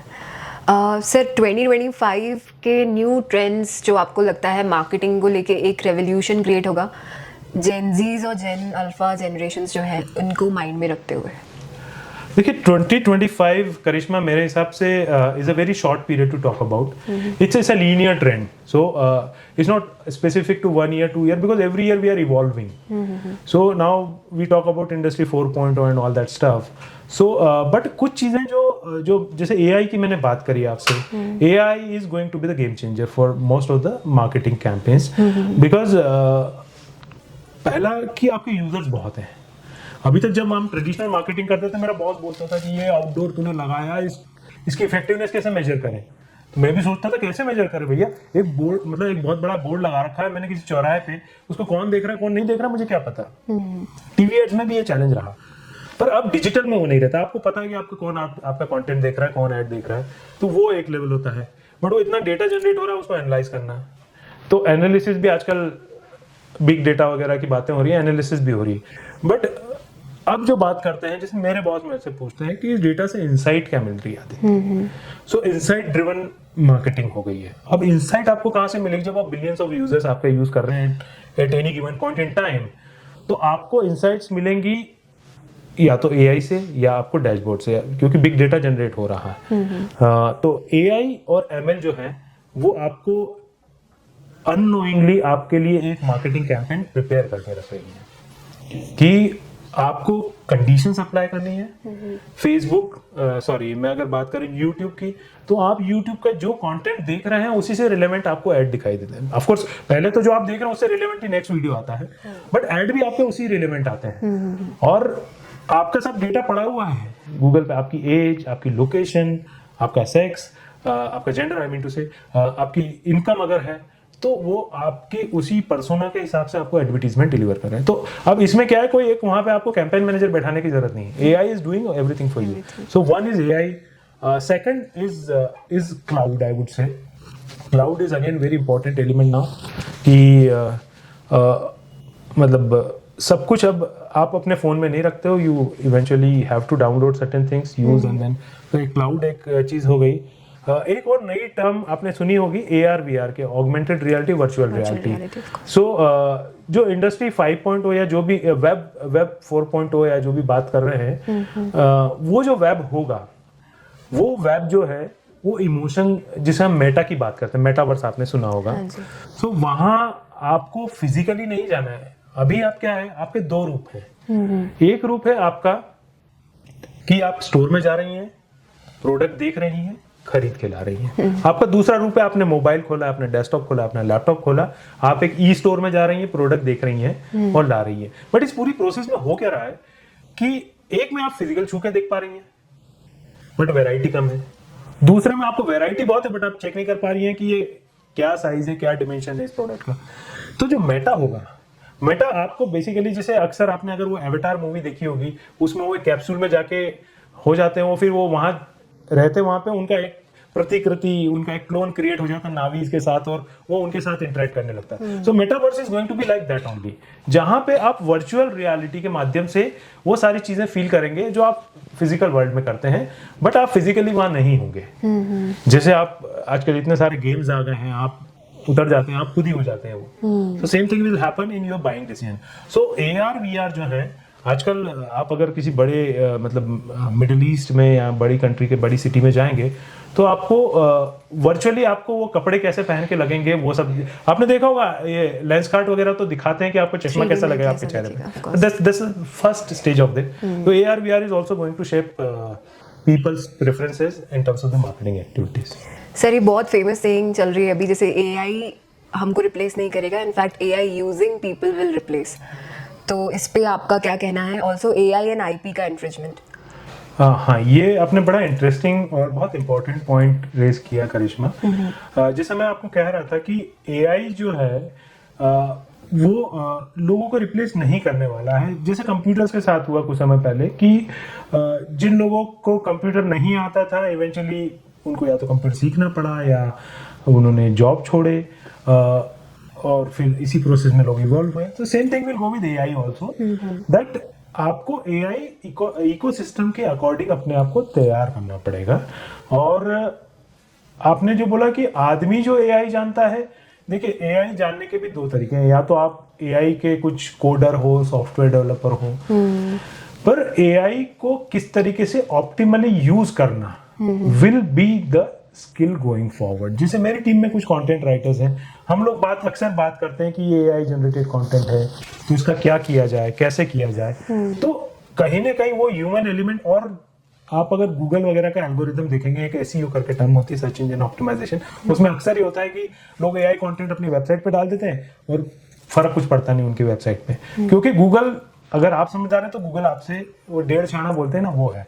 तो गूगल को सब पता है। तो ऐसे साइट्स भी अब रिकॉग्नाइज करने लगी हैं कि क्या AI जनरेटेड है, क्या ह्यूमन जनरेटेड है।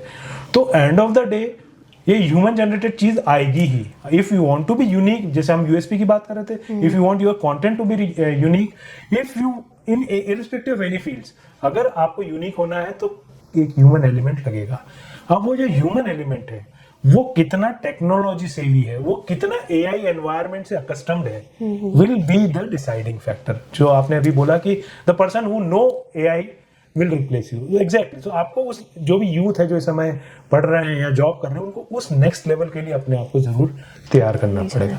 The second part of your question was again very interesting कि IP का क्या होगा। और आजकल ये बहुत प्रोमिनेंट है कि OpenAI जिन्होंने ChatGPT बनाया है, उनको कई बड़े ऑथर्स ने स्यू कर दिया है for a very simple reason, क्योंकि AI तो एक मशीन बेस्ड एक्टिविटी है, उसको सोर्स ढूंढता है, जहां वो वर्ड मिलता है वहां से कंटेंट उठा के लिख देता है। तो AI ऐसा तो है नहीं कि एक आदमी बैठ के चेक कर रहा है इसका लेना इसका नहीं लेना। तो AI कॉन्फिडेंशियल या confidential not the right word, बहुत सारे लोगों के रिसर्च पेपर्स होते हैं, बहुत सारे लोगों का IP प्रोटेक्टेड कंटेंट होता है, वो AI उठा लेता है क्योंकि कहीं ना कहीं पड़ा हुआ है, वो हो सकता है उनकी साइट से ना किसी दूसरी साइट से उठा ले। तो वो जब हो रहा है तो जो ऑथर्स हैं जिन्होंने ऑथेंटिक वर्क किया है, सालों की मेहनत उसके पीछे लगाई है, उनको लग रहा है कि ये उनके एफर्ट्स के साथ सही नहीं हो रहा है. So those guys have already started sewing companies like OpenAI कि आप हमारे कंटेंट को ऐसे एब्रप्टली आउटराइटली नहीं उठा सकते. सो मुझे ऐसा लगता है फ्यूचर में एक रॉयल्टी ड्रिवन आ जाएगा कि आपको अगर मान लीजिए कि रुडयार्ड किपलिंग की बुक से कुछ उठाना है, तो आपको रॉबिन शर्मा की बुक से अगर आपको उठाना है तो आपको उनको रॉयल्टी पे करना पड़ेगी, तभी आपको उनके पोर्टल का एक्सेस मिलेगा. और probably for every word, every set of word, every sentence you might be required. So अगर एआई जिस तरीके से इवॉल्व हो रहा है, अभी एक बहुत सारे एआई टूल्स बहुत फ्री में अवेलेबल हैं लोगों के पास, मुझे नहीं लगता एक समय के बाद वो इतने इजीली अवेलेबल होंगे. ऑफ कोर्स पेड वर्जन्स तो ऑफ कोर्स आ ही गए हैं आजकल ज़्यादातर एआई टूल्स के.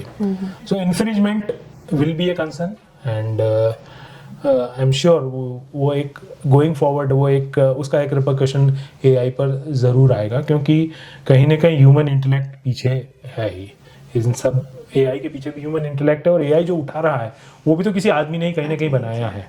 तो वो आईपी एक आई personally feel probably if not immediately probably in a couple of years this IP will play a very important role in AI content generation and curation.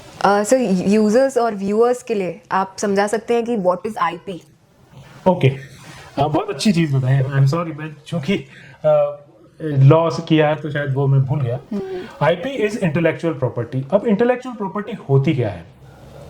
Intellectual property आपने trademark नाम सुना होगा, copyright नाम सुना होगा. तो एक GI भी होता है, जियोग्राफिकल इंडिकेटर. तो मैं पहली बात करता हूँ कॉपीराइट की. तो जब आप कोई लिटरल कंटेंट या जो लेखन कार्य से रिलेटेड या कोई डिजाइन रिलेटेड कुछ काम करते हैं, तो वो कॉपीराइट में आता है. तो आपने अक्सर बोला होगा कॉपीराइट इन्फ्रिंजमेंट है. इस लेखक की उस कहानी को इस डायरेक्टर ने मूवी बना दी, सो वो एक इन्फ्रिंजमेंट हो गया. इसकी कविता सुना दी, वो एक इन्फ्रिंजमेंट हो गया. फिर म्यूजिक में बहुत चलता है कि कॉपीराइट वायलेशन है, ये गाना तो पता नहीं किसी और ने बनाया था, उसको इन म्यूजिक डायरेक्टर ने कर लिया. लिरिक्स के साथ अक्सर ऐसी लड़ाइयाँ चलती कि लिरिक्स उनके थे इनके थे. या अभी जैसे चला था राम आएंगे, किसने लिखा है वो गाने. तो IP is basically in 3 forms. Copyright मैंने बताया जो जिसमें आप लिटरेरी रिलेटेड एस्पेक्ट्स की बात करते हैं. ट्रेडमार्क जो रहते हैं आमतौर पर लोगोज और ब्रांड आइडेंटिटीज होते हैं. जैसे हम अभी नेस्कैफे की बात कर रहे थे, तो नेस्कैफे के जो अलग निस्कैफे, निस कॉफी, ऐसे बहुत सारे आपको हजारों की तादाद में आपको मिलेंगे. Even colours are also copyright और also part of the trademarks for some companies. Coca Cola colour अपने आप में एक कलर है. तो ऐसे बहुत सारी चीजें होती हैं. पंच लाइन्स होती हैं, लोगों के शेप्स होते हैं, इवन फॉन्ट्स होते हैं. वॉल्ट डिज्नी का आपने फॉन्ट देखा होगा. तो ऐसे बहुत सारे पैरामीटर्स हैं जो कंपनीज अपने प्रोटेक्ट करके रखती हैं ट्रेडमार्क्स में, क्योंकि वो ट्रेड धंधे से रिलेटेड वो होते हैं. तीसरी जो चीज होती है इनमें वो होती है GI, जियोग्राफिकल इंडिकेटर्स. आपने नागपुरी संतरे सुने होंगे, ठीक है, आपने रतलामी सेव सुनी होगी. सो ये सब जियोग्राफिकल इंडिकेटर है. कोई एक आदमी उस पर अपना अधिकार नहीं बना सकता, क्योंकि वो उस पूरी जियोग्राफी की पैदाइश. सो नागपुरी संतरे में ये नहीं कह सकता आदित्य व्यास के नागपुरी संतरे, क्योंकि नागपुरी संतरा अपने आप में एक चीज है.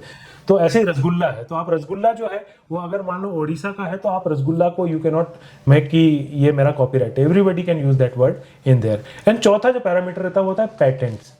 तो जब आप कोई टेक्निकल वर्क करते हैं, जब आप कोई मशीन बनाते हैं, मान लीजिए ये जो माइक आपके सामने है, ये किसी आदमी ने अपने दिमाग में लगा के रिसर्च करके इसको डिजाइन किया होगा, तो ये पेटेंट में आता है. जब आप कोई टेक्निकल आर्किटेक्चर या टेक्निकल डिजाइन की जब बात करते हैं, जो आप डेवलप करते हैं, तो वो पेटेंट में आता है. तो ब्रॉड 4 कैटेगरीज होती हैं किसी भी इंटेलेक्चुअल प्रॉपर्टी की. और प्रॉपर्टी तो आपको पता ही है, जिस जमीन जायदाद बोलते हैं, जो दिमाग से जो आपने निकाली है, जिसको आप छू कर महसूस नहीं कर सकते, that all is intellectual property. Interesting sir.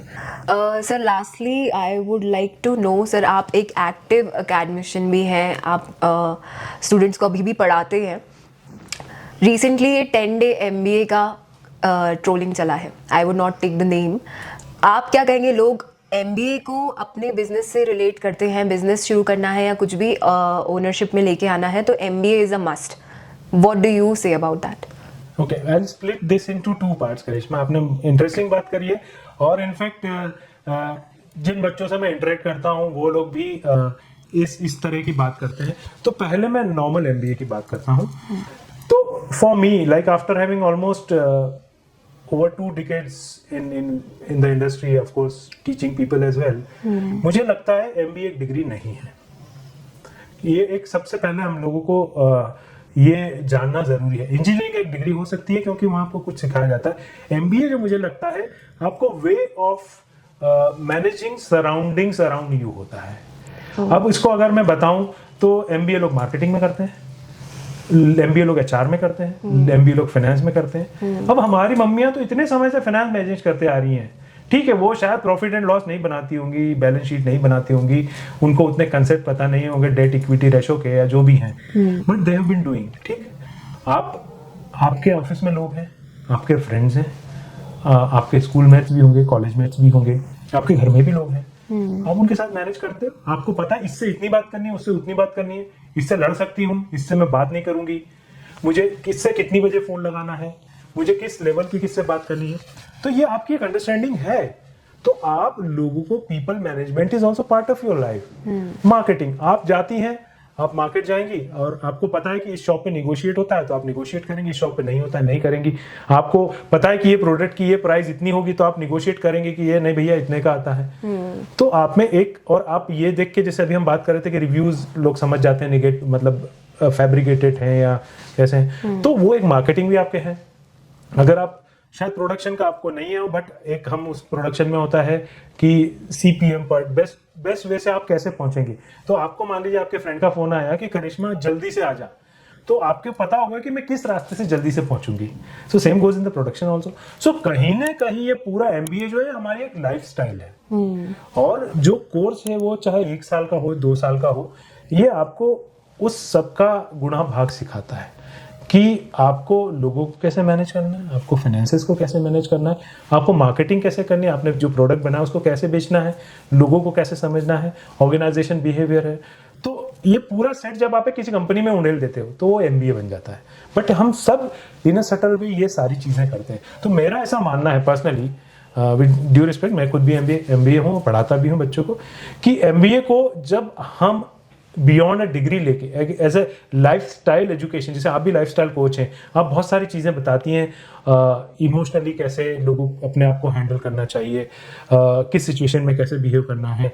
तो ये जैसे आप बताती हैं, ये एक एक्सपीरियंस के बाद एक हेल्प के होता है. बट MBA ऐसा है कि आप कहीं ना कहीं आप उन सब चीज़ों को डेली डील करते हो, और जब उन्हीं चीज़ों को ऑर्गेनाइजेशन में ले जाओगे तो वो MBA का काम होगा. तो पहला प्रश्न का उत्तर यह है कि MBA जो है वो एक, उसको आप अगर डिग्री लेके चलेंगे तो आपके साथ हमेशा चलेंगे, उसको आप एक अपने लाइफस्टाइल इंप्रूवमेंट टूल के हिसाब से लेके चलेंगे.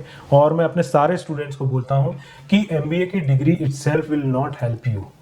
आपको हो सकता है जॉब भी मिल जाए, कैंपस भी मिल जाए, but in a long run you have to inculcate some skills, वही आपको आगे हेल्प करेंगी. तो वो एक बहुत इंपॉर्टेंट पैरामीटर है रिगार्डिंग MBA. सेकेंड पैरामीटर की जो आपने बात करी, 10 दिन का MBA, देखिए ऐसी हमने शुरुआत में बात की थी शॉर्टकट की. 10 दिन में जो भी सिखाने वाले नाम हम सब जानते हैं, but it's not that easy to, मतलब आपको आके कोई बोले कि आप आ जाइए, मैं आपको 1 महीने में आर्किटेक्चर सिखा दूंगा, तो आप बोलेंगे मैं 4 साल मैंने फिर क्या किया था. तो it's a process in itself. आप 24 घंटे इंटू 10, अगर 240 आवर्स में आप अगर मतलब आप पर्पस क्या है आपका, आपको अगर डिग्री चाहिए या आपको सीखना है. तो लोग तो MBA करके भी नहीं सीख पाते हैं, सीखने के लिए पूरी जिंदगी लग जाती है.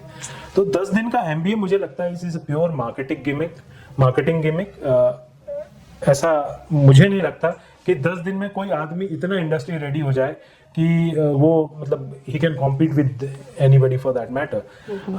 MBA जैसे बड़े कई कंट्रीज में 1 साल के होते हैं, कई कंट्रीज में 2 साल के होते हैं, बट मुझे लगता है कि minimum 1 year is a period which one should invest, because ये आपके पूरे कैरियर को एक शेप देने का रहता है. और 10 दिन personally don't buy that idea कि ऐसा कुछ हो भी सकता है. Rightly said sir. Sir to wrap up, आपने सुना होगा कि जियो ने रिसेंटली जेस्ट मनी के ओनर्स, जो Zest Money company I guess fail हो चुकी, उसके ओनर्स को हायर किया है. And Jio is coming into financial services as well, combining grocery and e-commerce together. उसके लिए प्लीज बताएं सर कुछ. देखिए मैंने मिस्टर मुकेश अंबानी के साथ मतलब उनकी कंपनी में काम किया है, तो I feel that he is a visionary. मतलब उस समय जब लोगों को एमबीज में डेटा नापना आता था, तब वो जीबीज में डेटा की बात किया करते थे, टीबीज में डेटा की बात किया करते थे। मैं बता रहा हूँ आपको 2006 की, जब हम लोग एज टेक्नोलॉजी पे होते थे, केबीज में डेटा ट्रांसफर हो जाता तो खुश हो जाते थे। तब वो बोलते थे कि I want to establish a network जहाँ पे मैं 1 टीबी का इजीली डेटा फ्लो करूंगा। तो वो बहुत विजनरी व्यक्ति हैं। पहली चीज मतलब we are fortunate to have a person like him in our country. Second, जो आपने कहा तो अंबानी साहब की एक बहुत अच्छी मतलब आदत का है, जो भी है, ये स्टाइल है। जिस भी तरह की उनके स्टाइल, अगर उनको कोई टैलेंट अच्छा लगता है तो वो किसी भी कॉस्ट पे ले लेते हैं। तो जेस्ट मनी का हो सकता है कि उनका वेंचर ठीक ना लगा हो, बट रिलायंस को ये लगता होगा कि शायद वो एक ऐसी वैल्यू ऐड कर पाएंगे उनके सिस्टम में जो उनके लिए लॉन्ग टर्म में बेनिफिशियल होगा।